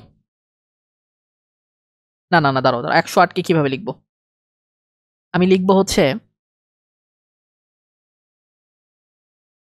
36 ইন্টু 3 ভাবে। 108কে লিখবো 36 ইন্টু 3, তার মানে কি 6√3, এটা হবে তোমার কিলোমিটার পার আওয়ার। নদী নৌকার অঙ্ক আরো তোমরা চাইলে হচ্ছে ইয়া থেকে করতে পারবা, তোমরা কি বলা হয় আরো জিনিসপত্র চাইলে ইয়া থেকে করতে পারবা, আমির হোসেন স্যারের বই থেকে করতে পারো। নদী নৌকার প্রশ্ন আসতে পারে, এমন না যে আসতে পারে না। এখানে সবচেয়ে বেশি ইম্পর্টেন্ট হচ্ছে ওই যে লব্ধি রিলেটেড প্রবলেমগুলো, আপেক্ষিক বেগ আর হচ্ছে নদী নৌকা। আর এগুলো এমসিকিউর জন্য ইম্পর্টেন্ট। ধরো যে দুইটা ভেক্টর দেওয়া আছে, দুইটা ভেক্টরের মধ্যবর্তী কোণ যদি আমি বের করতে চাই, তাহলে আমি ডট গুণফলের হেল্প নিব। আর ডট গুণফলের হেল্প নিয়ে কি করব, দুইটা ভেক্টরের মধ্যবর্তী কোণ নির্ণয় করব। তো এটা তোমরা মোটামুটি সবাই জানো, এটা নিয়ে খুব একটা আলোচনা করার দরকার নাই। এখন দেখো দুইটা ভেক্টর দেওয়া আছে, একটা ভেক্টর এইটা আর একটা ভেক্টর এইটা, এদের মধ্যবর্তী কোণ কত তোমরা জানো। মধ্যবর্তী কোণ বের করার জন্য তুমি কি করবা, ডট গুণফল করবা। A dot B equal to হচ্ছে এ বি কস থিটা। এখন দেখো তো এ ডট বি মানে কি, এটা আয়ের সহগের সাথে আয়ের সহগ গুণ 15, জে এর সহগের সাথে জে এর সহগ গুণ, জে এর সহগ নাই তার মানে কি 0, এখানে কে এর সহগ নাই, এখানে কে এর সহগ আছে তার মানে কি 0, ইকুয়াল টু এর মান কত √18, বির মান কত √50, তারপরে কি কস থিটা। তাহলে এখন কস থিটা সমান তুমি কি লিখতে পারবা, কস থিটা সমান লিখতে পারবো √18 আছে, √18কে লেখা যায় হচ্ছে তোমার 9 ইন্টু 2, তার মানে কি 3√2, মানে 15 আছে এখানে নিচে, উপরে নিচে থাকবে হচ্ছে 18, 18 মানে 3√2, আর 50 আছে, 50 মানে হচ্ছে 5√2। তাহলে এই যে 15, এই 15 কাটা, থাকে কি cos θ ইকুয়াল টু √2 গুণ করলে হয় 2, তাহলে 1/2। cos θ ইকুয়াল টু যদি 1/2 হয়, তাহলে থিটার ভ্যালু অবশ্যই কি হবে 60 ডিগ্রি হবে। মানে এটা নিয়ে তো কোনো সংশয় থাকার কথাই না। আমি আবারও বলতেছি, তোমরা এই ওয়ান শট ক্লাস করার পর অবশ্যই কোশ্চেন ব্যাংকের প্রবলেমগুলো করবা, কারণ কোশ্চেন ব্যাংকের প্রবলেমগুলো কিন্তু খুবই ভালো মতো আমি তোমাদেরকে পড়াইছি।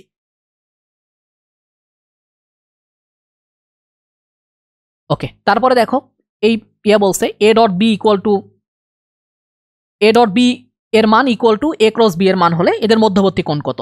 এ ডট বি এর মান, এ ডট বি এর মান কি বলতো, এ ডট বি এর মান হচ্ছে A B cos theta, R A cross B এর মান কি বলতো, এ বি সাইন থিটা। দুই পাশ থেকে এ বি তুলে দাও, তাহলে ট্যান থিটা সমান কি লেখা যায় 1 লেখা যায়। তাহলে থিটার ভ্যালু কি হবে এখানে 45 ডিগ্রি বা π/4 হবে, যা ইচ্ছা লেখো।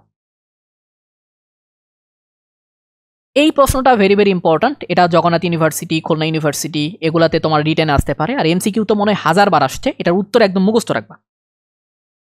এ প্লাস বি তার মানে কি, দেখো এ প্লাস বি মানে হচ্ছে A vector plus B vector, মানে এই দুটার তোমার হচ্ছে লব্ধির মান। লব্ধির মান কি হবে এইটা, a square plus b square plus 2ab cos alpha.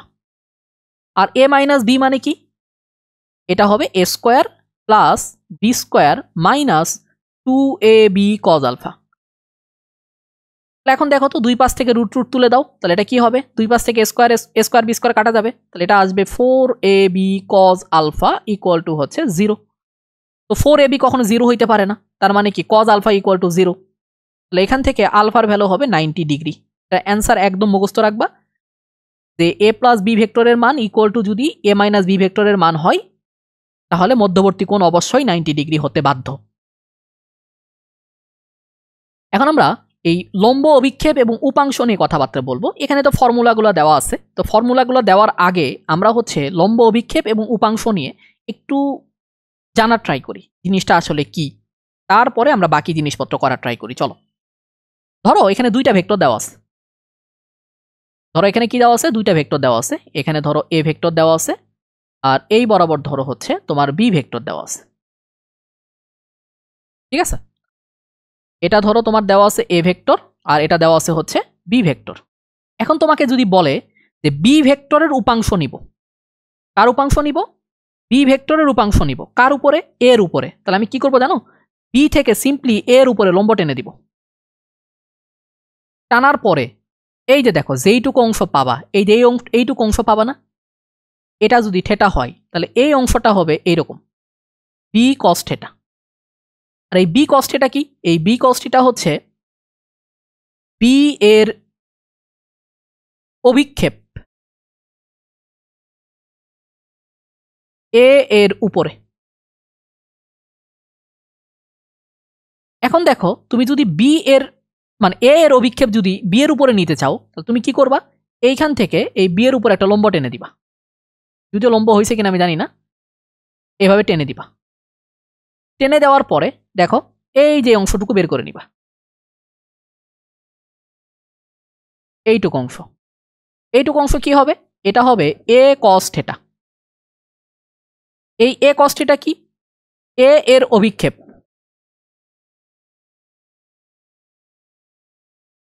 B এর দিকে।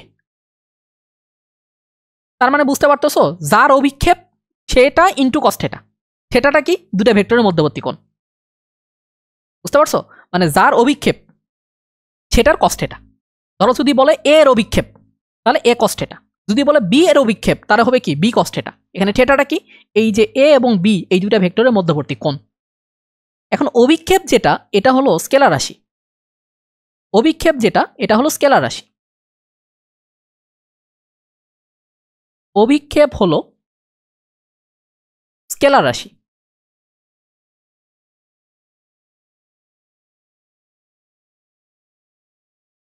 এখানে আরেকটা জিনিস আছে, সেটা হলো উপাংশ।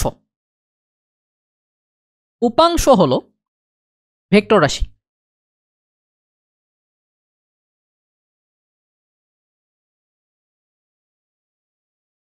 অভিক্ষেপ যেহেতু স্কেলার রাশি, এর মান আছে, এর দিক নাই। আর উপাংশ হলো ভেক্টর রাশি, তার মানে কি মানও আছে, দিকও আছে। এখানে আরেকটা জিনিস ইন্টারেস্টিং, এটা একটু মাথায় রাখো, সেটা হচ্ছে উপাংশের মানই হচ্ছে অভিক্ষেপ। উপাংশের মান ই হলো অভিক্ষেপ। উপাংশ যেহেতু তোমার ভেক্টর, তার মানে কি এর মানও আছে, দিকও আছে। তাহলে আমি কি করব? এই উপাংশের যে মানটা সেটা হচ্ছে অভিক্ষেপ। তাহলে এখন খেয়াল করো, এখানে আমার এই উপাংশ তাহলে আমি কিভাবে বের করব? উপাংশের তো মান আমি পেয়ে গেলাম অভিক্ষেপ, কিন্তু দিক তো আছে। তাহলে আমি এখানে কি করি? আর একটা ড্র করি, ড্র করে আবার তোমাদেরকে বুঝাই, কারণ ওখানে বুঝাইতে গেলে হিজিবিজি হয়ে যাবে।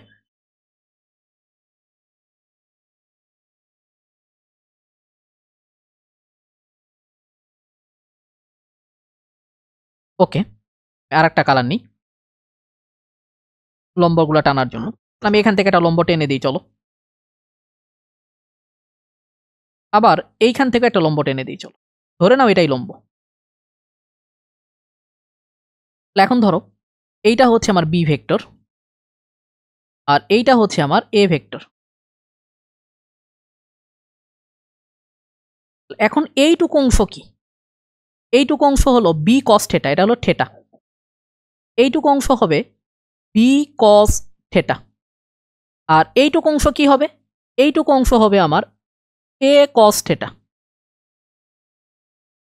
এখন দেখো আমার তো ডিরেকশন লাগবে, তাই না? এখন ডিরেকশন যদি আমি বের করতে চাই, ডিরেকশনটা আমি কিভাবে বের করব? দেখো আমি এখানে ডিরেকশনটা কিভাবে দিব? উপাংশের তো মান আছে, উপাংশের মানই হচ্ছে অভিক্ষেপ। তো মানের সাথে তো আমার ডিরেকশন দিতে হবে, ডিরেকশন না দিলে তো ভেক্টর হবে না। দেখো এইটা হচ্ছে আমার এ ভেক্টর, তাই তো? আর এইটা হচ্ছে আমার বি ভেক্টর। এখন খেয়াল করো যে এই বি কস থেটা এটা হচ্ছে অভিক্ষেপ, আর উপাংশের মান হচ্ছে আবার অভিক্ষেপ। আমি যদি এখন বলি বি এর উপাংশ এ এর বরাবর, দেখো বি এর উপাংশ এ এর বরাবর,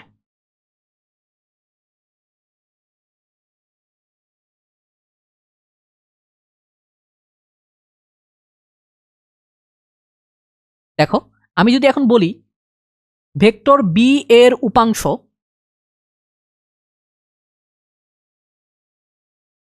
এ এর বরাবর বা এ বরাবর, সেটা কি হবে জানো? যেহেতু উপাংশের মান হচ্ছে কি? উপাংশের মান হচ্ছে অভিক্ষেপ, তাহলে আগে অভিক্ষেপটা লেখো, বি কস থেটা। এখন দেখো তো এই বি এর উপাংশটা কোন বরাবর? এ বরাবর। তাহলে আমি কি করব? এ ভেক্টরের একক ভেক্টরটা এখানে আমি গুণ করে দিব। একক ভেক্টরটা কি হবে? এই যে এ ক্যাপ।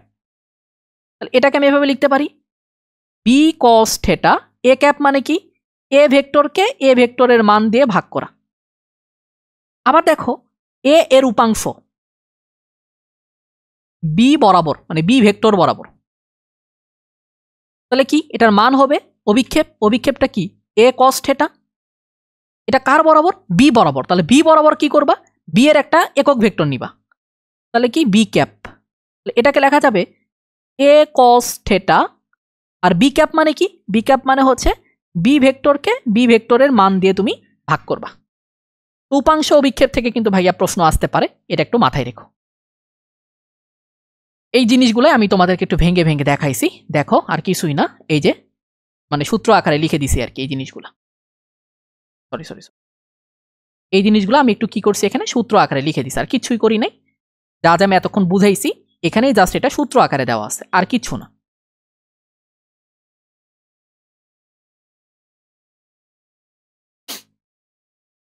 ওকে, এখন দেখো আমরা কি করব, অভিক্ষেপ তো আমরা সবাই বের করতে পারি, অভিক্ষেপ নিয়ে আমি কিন্তু কোশ্চেন ব্যাংকে অনেকগুলো প্রবলেম তোমাদের সলভ করাইছি, সো আমি এখানে রিটেনে আমার মনে হয় না রিটেনে অভিক্ষেপ দিবে, রিটেনে যদি এখান থেকে প্রশ্ন দেয় তাহলে উপাংশে দেওয়ার চান্স অনেক বেশি। দেখো বি ভেক্টর বরাবর এ ভেক্টরের উপাংশ, প্রথমে আইডেন্টিফাই করো কার উপাংশ এর উপাংশ, তাহলে এর উপাংশ মানে এর মানটা কি হবে এর অভিক্ষেপ, আর এর অভিক্ষেপটা কি হবে এ কস থেটা। তারপর আবার খেয়াল করো কার বরাবর বি বরাবর, তাহলে বি বরাবর একক ভেক্টর নিবা, বি বরাবর একক ভেক্টরটা কি বি ভেক্টরকে বি ভেক্টরের মান দিয়ে ভাগ করতে হবে। এখন তুমি এ কস থেটা কিভাবে পাবা, এ কস থেটা পাবা এইভাবে, খেয়াল করে দেখো এ ডট বি ডিভাইডেড হচ্ছে তোমার বি ইনটু হচ্ছে এই যে বি ভেক্টর, মানে এটা কিন্তু ক্রস না, মানে ক্রস গুণফল না, into just B vector divided হচ্ছে বি ভেক্টরের মান। তাহলে বি ভেক্টরের মানটা আগে বের করো, খেয়াল করে দেখো এখানে বি ভেক্টরের মানটা কত হবে 2 এর উপরে স্কোয়ার মানে কত 4, 10 এর উপর স্কোয়ার মানে কি 100, আর 11 এর উপর স্কোয়ার মানে কি 121, তাহলে টোটাল কত আসতেছে 225 আসতেছে মোস্ট প্রবাবলি, তাই তো এখানে তোমার আসতেছিল 225, আর 225কে রুট করলে কি হবে 225কে রুট করলে আসবে হচ্ছে তোমার 15। এখন দেখে এ ডট বি করি আমরা, এ ডট বি করলে কি হবে 2 ইন্টু 2 মানে কি 4, তারপরে 10 ইন্টু 2 মানে কি 20, মাইনাস হচ্ছে তোমার 1 না সরি 11, বি এর মান কত বি এর মান হচ্ছে 15 ইন্টু মানে ক্রস গুণফল না, এটা জাস্ট একটা গুণ, বি ভেক্টরের মান কি 2i cap plus 10j cap minus 11k cap divided হচ্ছে 15, তাহলে 20 আর 4 যোগ করলে 24, 24 থেকে 11 বাদ দিলে কত থাকে 24 থেকে 11 বাদ দিলে থাকে 13, এটাকে আমরা এভাবে লিখতে পারি 15 ইন্টু 15 গুণ করে 225 হবে, তাহলে এখানে 13 ডিভাইডেড 225, আর এখানে তুমি লিখে রাখবা 2i cap plus 10j cap minus 11k cap. আমার মনে হয় এইটুকু যদি তুমি লিখে আসতে পারো তুমি ফুল মার্ক পাবা, আর কিছু করার দরকার নেই।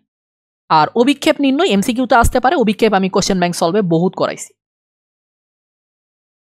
এখন আসো দিক কোসাইন, ঠিক আছে দিক কোসাইন বা ডিরেকশন কোসাইন, যেটা এই ডিরেকশন কোসাইন হচ্ছে একটা ভেক্টর অক্ষরেখাগুলোর সাথে কি কোণ উৎপন্ন করে সেইটা, ঠিক আছে একটা ভেক্টর অক্ষরেখার সাথে কি কোণ উৎপন্ন করে সেটার কোসাইন ভ্যালু আর কি, এটা মাথায় রাখবা আর কি।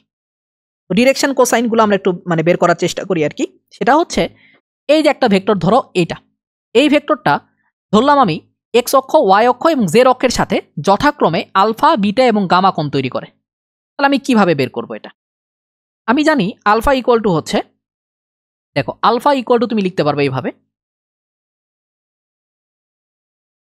আচ্ছা প্রথমে আগে বলে দিই এক্স অক্ষ বরাবর ভেক্টরটা কোনটা, এক্স অক্ষ বরাবর ভেক্টর হচ্ছে একটা একক ভেক্টর আছে এক্স অক্ষ বরাবর, সেটা হলো আই ক্যাপ, ওয়াই অক্ষ বরাবর ভেক্টরটা হচ্ছে জে ক্যাপ, জেড অক্ষ বরাবর ভেক্টরটা হচ্ছে কে ক্যাপ, এই সবগুলাই হচ্ছে আয়ত একক ভেক্টর, সবগুলার মানে হচ্ছে 1, তাহলে আলফা হচ্ছে এক্স অক্ষের সাথে উৎপন্ন কোণ, তাহলে আলফা ইকুয়াল টু তুমি লিখতে পারবা কজ ইনভার্স, এই এ ভেক্টরের সাথে আই ভেক্টর ডট গুণফল করতে হবে, তুমি জানো এটা এভাবে লিখবা যে A dot I equal to হচ্ছে তোমার এ ভেক্টরের মান, আই ভেক্টরের মান তো 1, তারপরে হবে কি কজ এই যে আলফা, এই আলফাটা এক্স অক্ষের সাথে কোণ, এক্স অক্ষের সাথে কোণ দেখে আমি এই আই ভেক্টরের সাথে ডট প্রোডাক্ট করছি, বুঝতেই পারছো। এখান থেকে আলফা ইকুয়াল টু আমার কি লেখা যাবে, আলফা ইকুয়াল টু লেখা যাবে কজ ইনভার্স, দেখো এ vector dot I vector divided হচ্ছে এ ভেক্টর, এটা মাথায় রাখবা। আবার বিটা যদি বের করতে চাও তাহলে এটা হবে এইরকম, বিটা যেহেতু ওয়াই অক্ষের সাথে উৎপন্ন কোণ, তাহলে যেই ভেক্টরটা দেওয়া থাকবে সেই ভেক্টর ডট হচ্ছে জে ক্যাপ ডিভাইডেড ওই ভেক্টরের মান। আর যদি তোমাকে এই গামাটা বের করতে বলা হয়, এটি গামা যেহেতু ওয়াই মানে জেড অক্ষের সাথে উৎপন্ন কোণ, তাহলে তুমি লিখবা কজ ইনভার্স এ ভেক্টর ডট হচ্ছে কে ভেক্টর ডিভাইডেড হচ্ছে এ ভেক্টরের মান, এটা মাথায় রাখবা।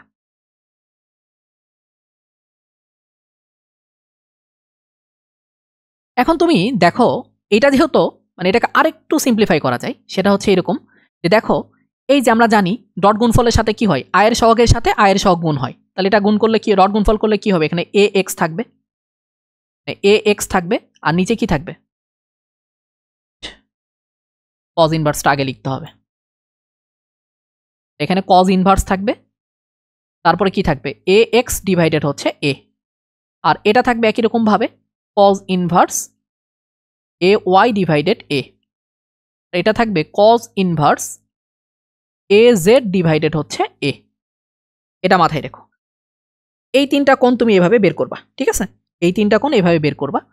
এখন দেখো তোমাকে বলছে যে এই ভেক্টরের তোমার এই তিনটা কিন্তু কোণ, আর ডিরেকশন কোসাইন মানে কি জানো, এই তিনটা কিন্তু কোণ আর ডিরেকশন কোসাইন মানে হচ্ছে cos alpha cos beta cos gamma, মানে ডিরেকশন কোসাইন হচ্ছে এগুলা,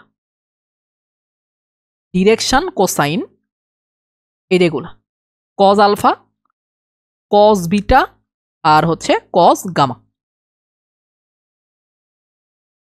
এখন খেয়াল করো যে এই ভেক্টরটা দেওয়া আছে, এর ডিরেকশন কোসাইনগুলো তোমাকে বের করতে বলছে। ডিরেকশন কোসাইন মানে কি সরাসরি কজ আলফা বের করতে বলছে, তোমাকে ওই তিনটা অক্ষের সাথে উৎপন্ন কোণ বের করতে বলে নাই, ডিরেকশন কোসাইন বের করতে বলছে।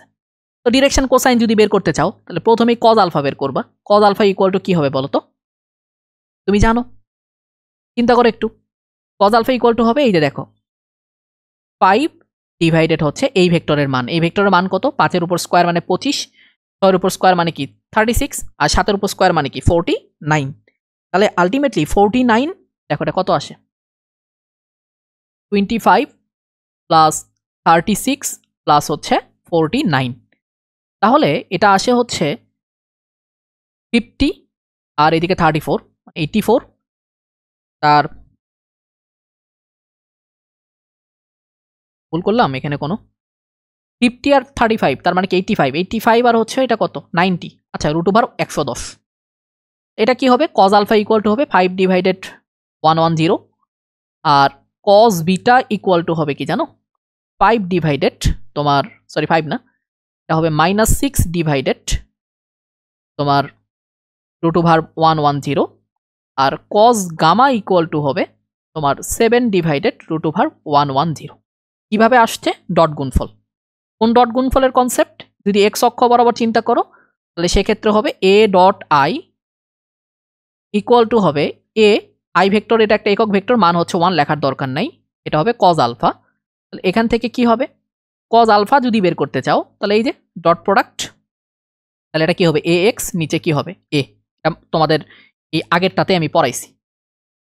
তো অনেক সময় পরীক্ষায় এই ডিরেকশন কোসাইন দিয়ে রিটেন এইখানে এরকম একটা জিনিস দিতে পারে, ধরো বলল cos square alpha plus cos square beta plus cos square gamma equal to what, তুমি দেখো স্কোয়ার করে দেখো, এটা স্কোয়ার করে, এটা এই যে কজ স্কোয়ার মানে ডিরেকশন কোসাইন বের করে সেটা স্কোয়ার করে যদি তুমি সামেশন করো এটা অবশ্যই অ্যান্সার হবে 1, সর্বদা অ্যান্সার হবে 1। যে কোনো ভেক্টরে ডিরেকশন কোসাইন বের করে সেগুলোকে স্কোয়ার করে যদি তুমি সামেশন করো তাহলে এর ভ্যালু অবশ্যই কি হবে 1 হবে, এটা তোমার অঙ্ক করার কোনো প্রয়োজনই নেই। দুটা ভেক্টর সমান্তরাল হওয়ার শর্ত কি, দেখো লম্ব হওয়ার শর্ত আমরা জানি, দুইটা ভেক্টর ডট গুণফল যদি শূন্য হয় পরস্পর লম্ব। এখন সমান্তরাল হওয়ার শর্তটা কি এটা আমরা একটু দেখার ট্রাই করি যে সমান্তরাল হওয়ার আসলে শর্তটা কি। ঠিক আছে, ক্রস গুণফল থেকে ভাই পরীক্ষায় প্রশ্ন আসার পসিবিলিটি অনেক বেশি, আর আমি ক্রস গুণফল কিন্তু কোশ্চেন ব্যাংক সলভে খুবই ভালো মতো পড়াইছি, তো কোশ্চেন ব্যাংকের প্রবলেমগুলো ভালো মতো দেখো, ওইখান থেকে ঘুরে পেঁচায় বিভিন্নভাবে প্রশ্ন আসতে পারে। দুইটা ভেক্টর আছে, দুইটা ভেক্টর সমান্তরাল হওয়ার শর্ত। আচ্ছা, সমান্তরাল হওয়ার শর্তটা আগে বুঝাই, তারপরে এই অঙ্কটা আমরা করাতে আসি।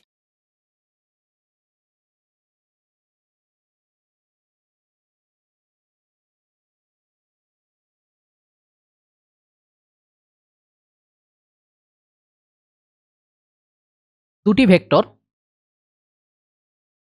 সমান্তরাল হওয়ার শর্ত। হওয়ার শর্ত।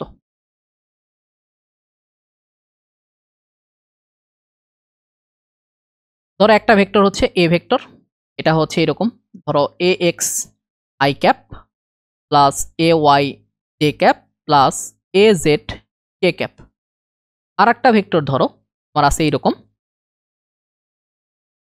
B x I cap plus b y J cap plus b z K cap. এখন সমান্তরাল হওয়ার শর্ত কি? সমান্তরাল হওয়ার শর্ত হচ্ছে ক্রস গুণফলের মানটা শূন্য হবে, এ ক্রস বি এর মান শূন্য হবে। এটা হলো সমান্তরাল হওয়ার শর্ত। কিন্তু পরীক্ষার হলে আমরা কিভাবে করব? পরীক্ষার হলে এইভাবে করব। দেখো, সমান্তরাল হওয়ার শর্ত হচ্ছে এইটা, এক্স এর সহগের অনুপাত, সরি আই এর সহগের অনুপাত জে ক্যাপের সহগের অনুপাত এবং কে ক্যাপের সহগের অনুপাতটা ইকুয়াল হবে।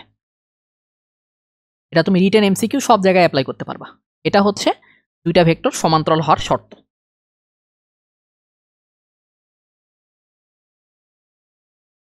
এখন আসো এই প্রবলেমটা আমরা সলভ করব, যে এ ভেক্টরের দেওয়া আছে, বি ভেক্টরও দেওয়া আছে, এই এ এর মান বের করতে বলছে। তাহলে এক কাজ করি, চলো, এটার সহগ কত? 1,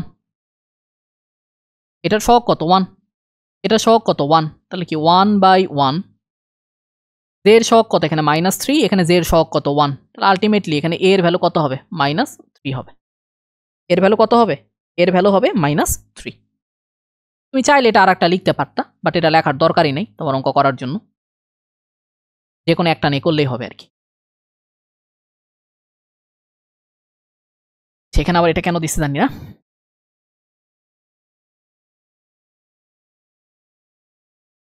ওকে, আমরা এখন ওই ক্রস গুণফলের কনসেপ্টটা একটু বোঝার ট্রাই করব, যে দুইটা ভেক্টরের ক্রস গুণফল কিভাবে কাজ করে। ঠিক আছে, দুইটা ভেক্টরের ক্রস গুণফলের কনসেপ্টটা আমরা একটু বোঝার ট্রাই করব।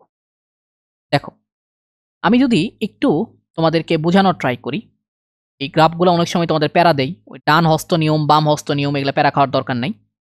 যদি এরকম ফিগার দেওয়া থাকে পরীক্ষার হলে, তখন কিভাবে বুঝবা? ধরো তোমার এখানে দেওয়া আছে এ ভেক্টর, এটা দেওয়া আছে বি ভেক্টর, এখানেও দেওয়া আছে এ ভেক্টর, এখানে দেওয়া আছে বি ভেক্টর। তোমাকে এখন বলছে যে এ ক্রস বি এর ডিরেকশন বের করো। এখানে কি বলছে? বি ক্রস এ এর ডিরেকশন বের করো। এ ক্রস বি এর ডিরেকশন দেখো, তাহলে কি তোমার এই যে এখান থেকে এ থেকে বিতে আসা লাগবে, মানে শর্টকাটটা মনে রাখবা, এ থেকে বিতে আসা লাগবে। এ থেকে বিতে আসার জন্য তোমার নিচে নামা লাগতেছে। এ থেকে বিতে আসার জন্য যদি তোমার নিচে নামা লাগে, তার মানে এইখানে এ ক্রস বি এর ডিরেকশন হবে নিচের দিকে। এখানে বি ক্রস এ, তাহলে বি ক্রস এ মানে দেখো তো, বি থেকে এতে যাওয়ার জন্য তোমাকে উপরের দিকে যাওয়া লাগতেছে। তার মানে এইখানে তোমার এই বি ক্রস এ এর ডিরেকশন হবে হচ্ছে এই যে উপরের দিকে। এটা মাথায় রাখবা, এটা হবে তোমার বি ক্রস এ।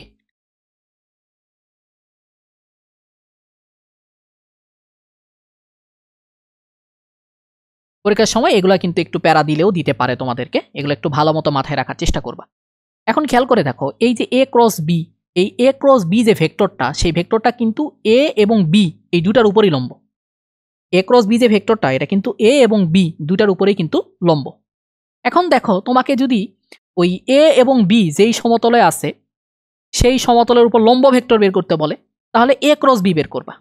আর যদি তোমাকে বলে যে লম্ব একক ভেক্টর বের করো, তার মানে তোমাকে এই যে ইটা ক্যাপটা বের করতে হবে। ইটা ক্যাপটা কি হবে? প্লাস মাইনাস এই যে এ ক্রস বি কে এ ক্রস বি এর মান দ্বারা ভাগ করতে হবে। এটা হচ্ছে এ ও বি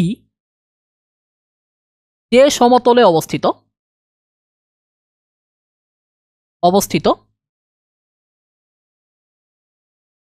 ওই সমতলের উপরে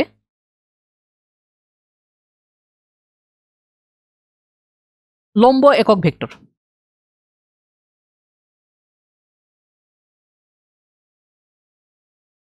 এখন আসো আমরা প্রবলেমগুলো সলভ করি। পি ভেক্টর দেওয়া আছে, কিউ ভেক্টর দেওয়া আছে, উভয়ের উপর লম্ব দিকে একক ভেক্টর নির্ণয় করো। আমি বলছিলাম পি ক্রস কিউ হচ্ছে দুইটা ভেক্টরের উপর লম্ব। এখন উভয়ের উপরে লম্ব একক ভেক্টর বলছে, তার মানে কি পি ক্রস কিউকে পি ক্রস কিউ এর মান দ্বারা ভাগ করতে হবে। প্রথমে তুমি বের করবা কি, পি ক্রস কিউ বের করবা এখানে। তো ক্রস বের করার নিয়ম তোমাদের জানা আছে। এখানে একটা নির্ণায়ক ফর্ম করবা, আই জে কে ক্যাপ।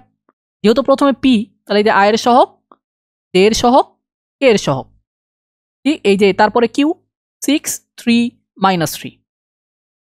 এখন তুমি আই ক্যাপ এখানে নাও, আই ক্যাপ নিলে কি আসবে, এই যে দেখো 2 × -3 মানে -6 প্লাস, মানে মাইনাসে মাইনাসে প্লাস হবে 3 minus j cap. J cap নিলে কি আসবে 2 × -3 মানে -6। তারপরে কি হবে তোমার মাইনাসে মাইনাসে প্লাস হবে 6 প্লাস কে ক্যাপ। এখানে কে ক্যাপ যখন নিবা তাহলে 2 × 3 মানে কি 6 আর -6 × 2 মানে কি 12। আলটিমেটলি দেখো তো এটা কি আসে, -3 আই ক্যাপ আর -6 কে ক্যাপ। আমার তো মনে হয় এটাই আসে। এটা বাইরে কি কিছু আসে? আমার তো মনে হয় না। এখন একক ভেক্টর যেহেতু বের করতে বলছে, তাহলে এই ইটা ভেক্টর লিখবা, প্লাস মাইনাস দিবা, এই পি ক্রস কিউ কে পি ক্রস কিউ এর মান দ্বারা ভাগ করবা।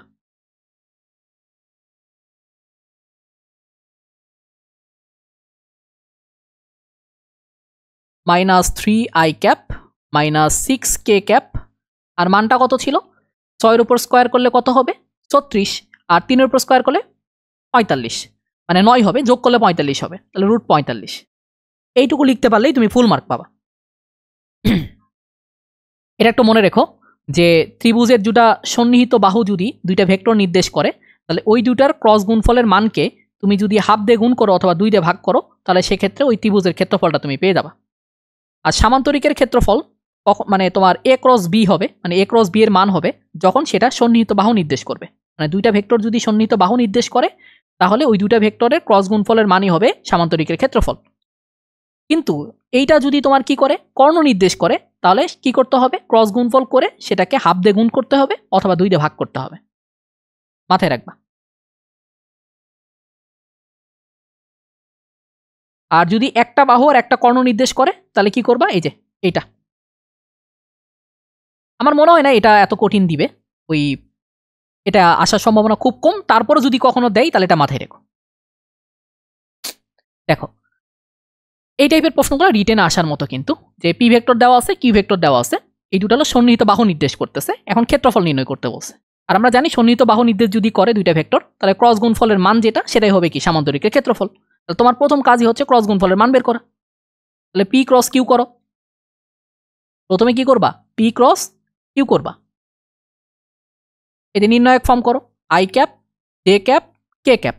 এটা কি 4 -4 1 2 -2 -1। আই ক্যাপ এখানে নাও,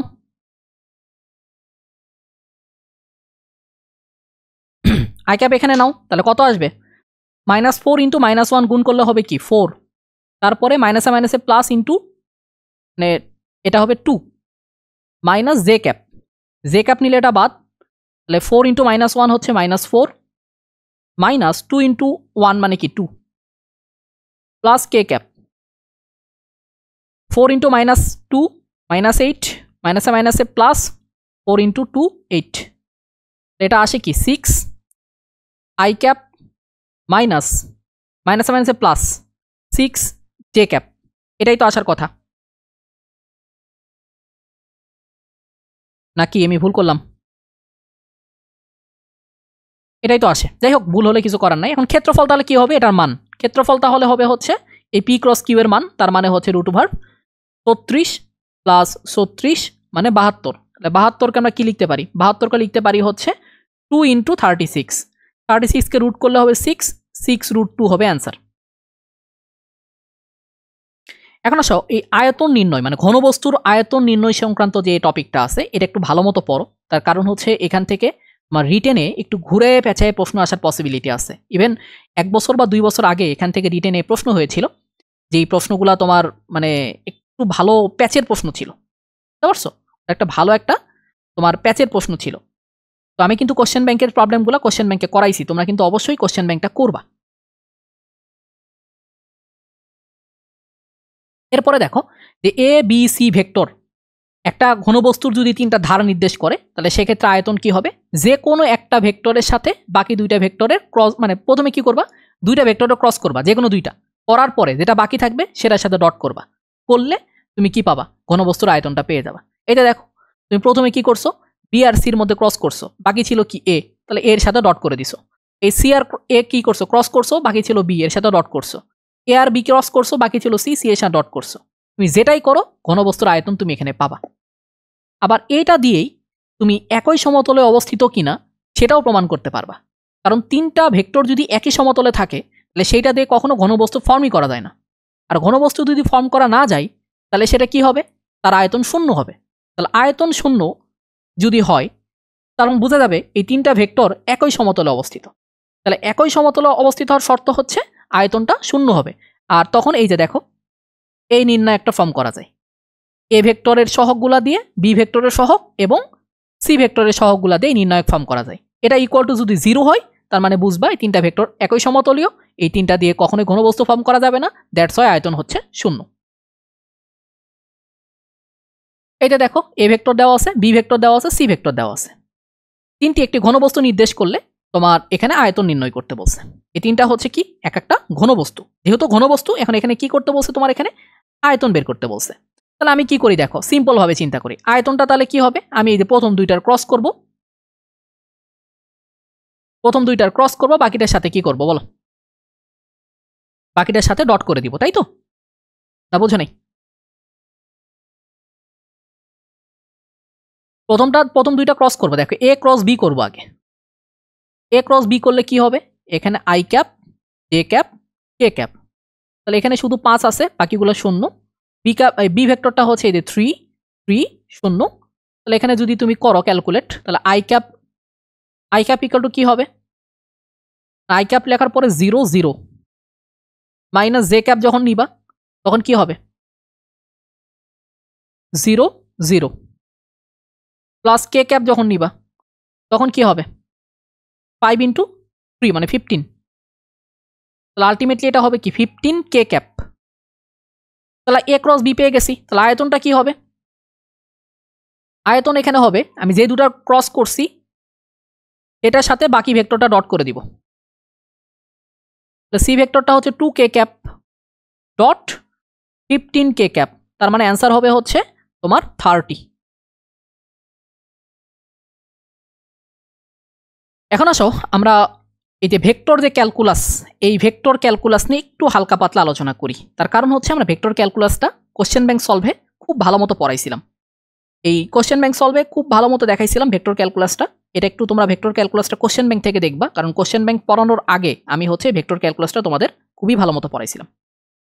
এইখানে আর ভেক্টর ক্যালকুলাস নিয়ে অত বেশি আমি আলোচনা করতেছি না, আমি সরাসরি ভেক্টর ক্যালকুলাসে কি যাব, মানে ম্যাথে যাব, মানে সরাসরি ভেক্টর ক্যালকুলাসের ম্যাথে চলে যাব। কারণ ভেক্টর ক্যালকুলাসে যে থিওরিটা দরকার সেই থিওরিটা আমি কোশ্চেন ব্যাংক যখন করাইছিলাম করানোর আগেই পড়াইছি।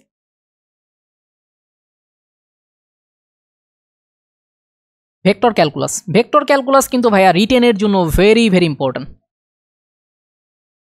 ভেক্টর ক্যালকুলাস রিটেনের জন্য ভেরি ভেরি ইম্পর্টেন্ট, এটা মাথায় রাখবা, খুবই খুবই ইম্পর্টেন্ট। এখানে একটা অপারেটর থাকে, সেই অপারেটরটা হচ্ছে ন্যাবলা। এখানে একটা অপারেটর থাকে সেটা হচ্ছে ন্যাবলা। ন্যাবলা হচ্ছে এইটা, এই যে পার্শিয়াল ডিফারেন্সিয়েশন, কিন্তু এটা কিন্তু মাথায় রাখবা। পার্শিয়াল ডিফারেন্সিয়েশনে কি হয়, এক্স এর সাপেক্ষে ডিফারেন্সিয়েট করলে শুধু এক্সটাই ভ্যারিয়েবল, বাকি ওয়াই জেড যা আছে সব কনস্ট্যান্ট। তোমরা একটু ওইটা ভালো মতো করবা, আমি কিন্তু পড়াইছি ওটা। এখানে আমরা 3টা জিনিস পড়বো, একটা হলো গ্রেডিয়েন্ট, একটা পড়বো গ্রেডিয়েন্ট, একটা পড়বো হচ্ছে ডাইভারজেন্স,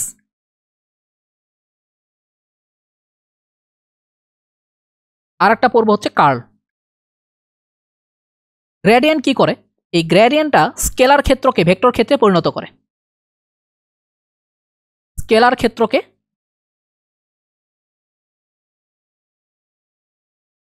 ভেক্টর ক্ষেত্রে পরিণত করে।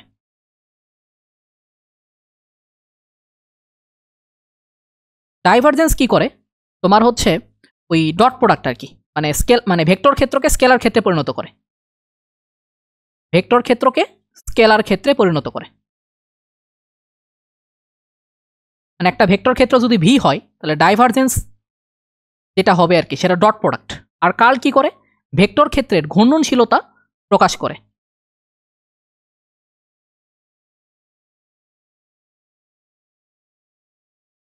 ঘূর্ণনশীলতা প্রকাশ করে।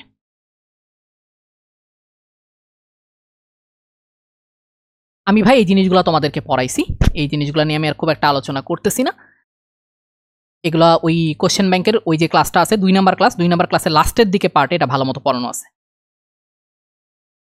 এখন খেয়াল করো, এখন যে কাজটা আমি করব সেটা হচ্ছে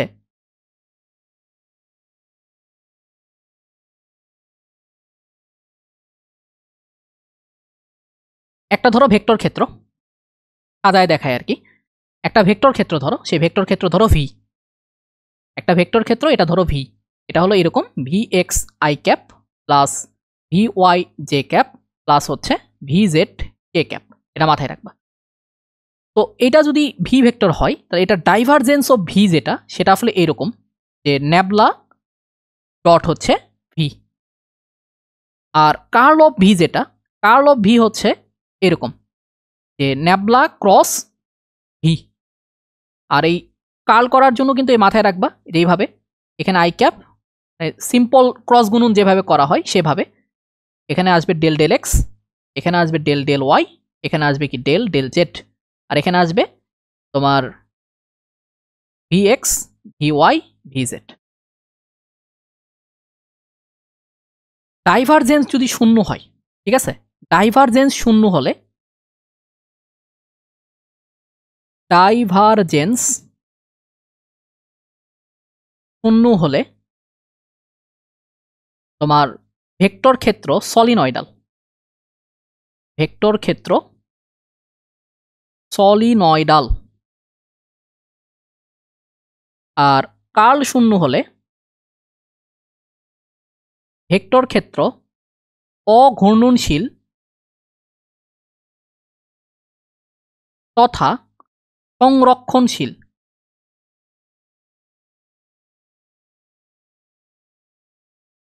এখন আসো আমরা অবস্থান ভেক্টরের কার্ল নির্ণয় করব। অবস্থান ভেক্টর এখানে বলে নাই যে 2 ডাইমেনশনাল না 3 ডাইমেনশনাল, আমরা জাস্ট এখানে কি করব, অটোমেটিক্যালি 3 ডাইমেনশনাল ধরে নিব। আমরা এখানে কি ধরে নিব, আমরা ধরে নিব এটা হচ্ছিল 3 ডাইমেনশনাল একটা অবস্থান ভেক্টর। তার মানে এটা হচ্ছে এরকম, আর ভেক্টরটা হচ্ছে X I cap Y J cap plus Z K cap. এটার কার্ল নির্ণয় করতে বলছে, তার মানে আমাকে নির্ণয় করতে বলছিল ন্যাবলা ক্রস আর। এটা ইকুয়াল টু কি হবে, এখানে আই ক্যাপ, এখানে জে ক্যাপ, এখানে কে ক্যাপ, আর ন্যাবলা মানে কি del del X del del Y del del Z, এটা এক্স ওয়াই জেড।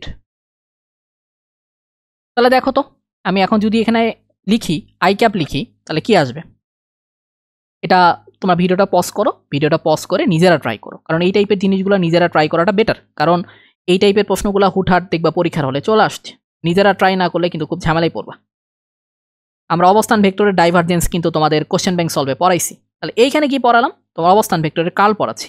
অবস্থান ভেক্টর কার্ল কিন্তু শূন্য হয়, বুঝতে কিভাবে শূন্য হয় দেখো, এখানে আই ক্যাপ নিলা, আই ক্যাপ যখন নিবা del del Y of z, লেখো del del Y of Z minus del del Z of y minus j cap. J cap যখন তুমি নিবা তখন del del x of z হবে minus del del Z of x হবে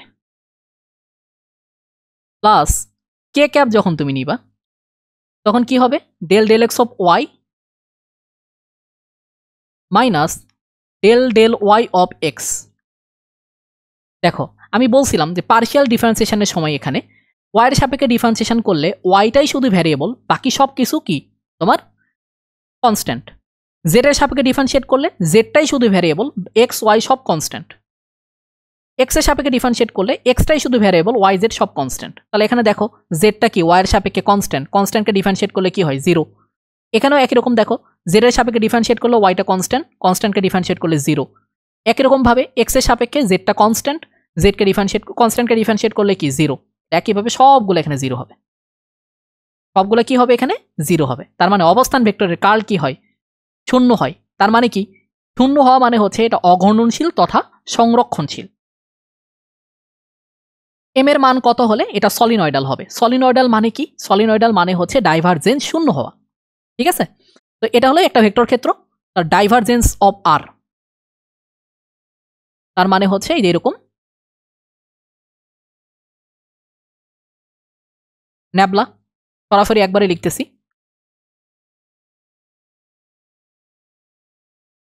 dot হচ্ছে আর, x plus Z cube i cap plus m Y plus x cube J cap plus z minus x y J cap. এখন দেখো তো এটাকে আমি এইভাবে লিখতে পারি, আয়ের সহগের সাথে আয়ের সহগ গুণ হবে, মানে del del x of X plus Z cube plus del del Y of M Y plus এক্সের উপরে cube plus del del Z of Z minus x Y. এখন দেখো এক্স এর সাপেক্ষে যদি ডিফারেন্সিয়েট করো তাহলে এটা 1 হবে। এক্স এর সাপেক্ষে জেডটা হলো কনস্ট্যান্ট, কনস্ট্যান্টকে ডিফারেন্সিয়েট করলে কি হবে 0 হবে। এমটা বাইরে আসবে যেহেতু এম কনস্ট্যান্ট, তাহলে এটা হবে এম ইন্টু 1। ওয়াইয়ের সাপেক্ষে এক্সটা কনস্ট্যান্ট, তার মানে কি ডিফারেন্সিয়েট করলে 0 প্লাস 1 মাইনাস 0, কারণ জেড এর সাপেক্ষে এক্স ওয়াই দুটাই হলো কনস্ট্যান্ট, কনস্ট্যান্টকে ডিফারেন্সিয়েট করলে কি হয় 0 হয়। যেহেতু সলিনয়েডাল তার মানে কি এটা ইকুয়াল টু কি হবে 0 হবে। আচ্ছা আমি আগে এটা লিখি, 1 প্লাস এম প্লাস 1, তার মানে কি 2 প্লাস এম, এটা হলো divergence.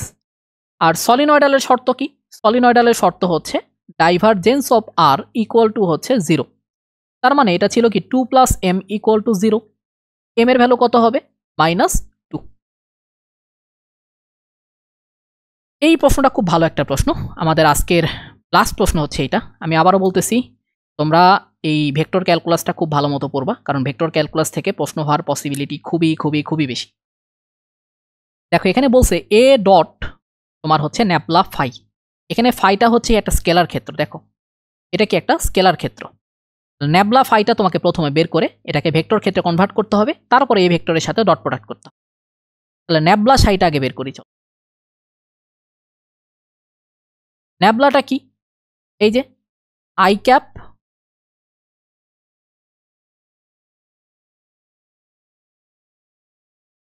Del del x plus J cap del del y plus কে ক্যাপ ডেল ডেল জেড। আর এটা কি 2z minus x S cube y. এখন কি করবা, সবার সাথে গুণ হবে। তাহলে এখানে আই ক্যাপ বাইরে রাখো, del del x of 2z minus x S cube Y plus J cap বাইরে রাখো, del del Y of 2z minus x S cube Y plus K cap বাইরে রাখো, del del Z of 2z minus X এর উপরে cube. লেখা যে এত বাজে হয়ে যাচ্ছে আল্লাহ জানে। আচ্ছা এখন আসো ডিফারেন্সিয়েট করি। এক্স এর সাপেক্ষে জেড কে ডিফারেন্সিয়েট করা যায় না, পার্শিয়াল ডিফারেন্সিয়েশন, এটা 0 হয়ে যাবে। তার মানে আই ক্যাপ এখানে থাক, এই পুরো অংশটা 0। এখানে এক্স এর এক্স আছে, এক্স কে ডিফারেন্সিয়েট করা যাবে। একটা ভ্যারিয়েবলের সাথে যখন কনস্ট্যান্ট গুণ আকারে থাকে সেই কনস্ট্যান্টটাকে বাইরে নিয়ে আসতে হয়, তো ওয়াই এখানে রাখলাম। তারপরে কি এক্স এস কিউবকে ডিফারেন্সিয়েট করলে কি হবে 3x² প্লাস জে ক্যাপ, এই যে ওয়াইয়ের সাপেক্ষে জেডকে ডিফারেন্সিয়েট করা যায় না, এখানে ওয়াইকে ডিফারেন্সিয়েট করা যাবে, এক্স কিউব হলো কনস্ট্যান্ট, তাহলে এক্স এস কিউব বাইরে দাও, ওয়াইকে ডিফারেন্সিয়েট করলে 1, লেখার দরকার নেই, প্লাস কে ক্যাপ। জেড এর সাপেক্ষে ডিফারেন্সিয়েট করলে এটা কি হবে 2, আর এক্স কিউবকে ডিফারেন্সিয়েট করা যায় না, তাহলে এটা কি হবে 0। এটাকে আমি লিখতে পারি minus 3x² Y I cap minus x S cube J cap plus 2k cap. এখন দেখো 1, 1, বিন্দুতে আমার এই ভেক্টরটা আগে বের করতে হবে। আচ্ছা আগে ডট গুণফল করবো নাকি? আগে ডট গুণফল করি, তারপরে হচ্ছে আমি মান বসাই দিই, তাহলেই তো হয়। এখন দেখো আমাকে বের করতে বলছে কি এ ডট ন্যাবলা ফাই। এ ভেক্টরটা আমি তুলি 2x² i cap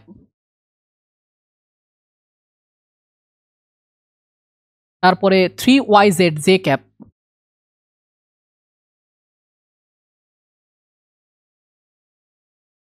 minus xz² k cap.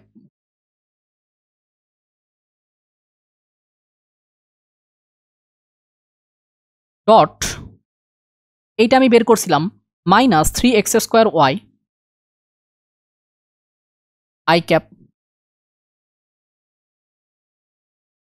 Minus x³ j cap plus 2k cap. চলো তো আমরা এখন ডট গুণফল করি, তাহলে এটা কি আসবে 3 × 2 মানে কি মাইনাস 6x⁴y তারপরে minus 3x³ yz minus 2xz²। এখন 1 কমা লেখো অ্যাট 1, 1, মাইনাস 1 বিন্দুতে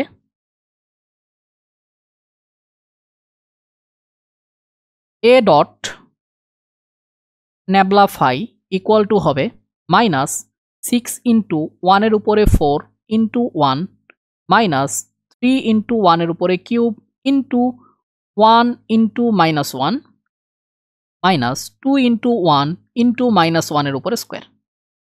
এটা আসতেছে মাইনাস 6, এটা আসতেছে প্লাস 3, এটা আসতেছে মাইনাস 2। এটা মাইনাস 5 আসে কিনা দেখো তো।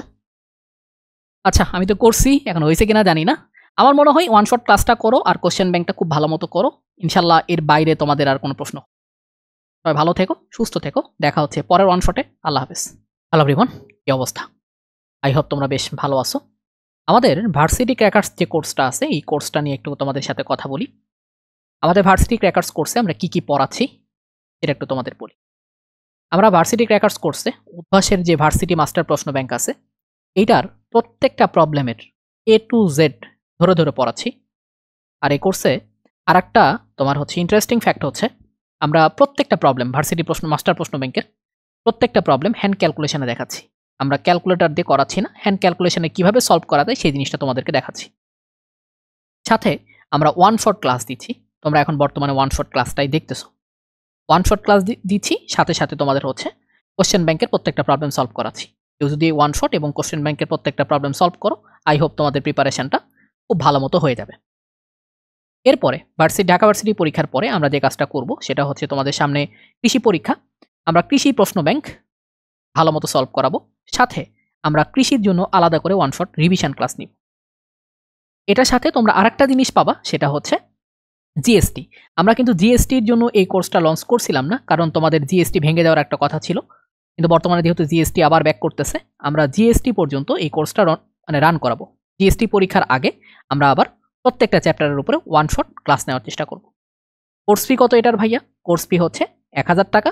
কেউ যদি এই কোর্সে এনরোল করতে চাও তাহলে এই যে নাম্বারটা দেখতেছো এই নাম্বারে বিকাশ অথবা রকেটে তোমরা সেন্ড মানি করবা। সেন্ড মানি করে আমাদের পেজে অথবা আমাদের গ্রুপের মানে বুয়েট ক্র্যাকার্স গ্রুপের কোনো মডারেটর অথবা এই নাম্বারে তোমরা হোয়াটসঅ্যাপ করবা, করে তোমরা যে পেমেন্ট করছো বা সরি সেন্ড মানি করছো সেটার হচ্ছে স্ক্রিনশটটা পাঠাবা, তাহলেই তোমাকে এনরোল করে দেওয়া হবে। এখানে যা ক্লাস হবে সবগুলো হচ্ছে রেকর্ডেড, আর রেকর্ডেড ক্লাসগুলো তোমরা ফেসবুক এবং টেলিগ্রাম দুইটাতেই করতে পারবা। আর সাথে সাথে তোমাদের গাইডলাইন সেশন এবং সাজেশন তো থাকতেছেই। ওকে, দেখা হবে তাহলে তোমাদের সাথে ক্লাসে। আল্লাহ হাফেজ।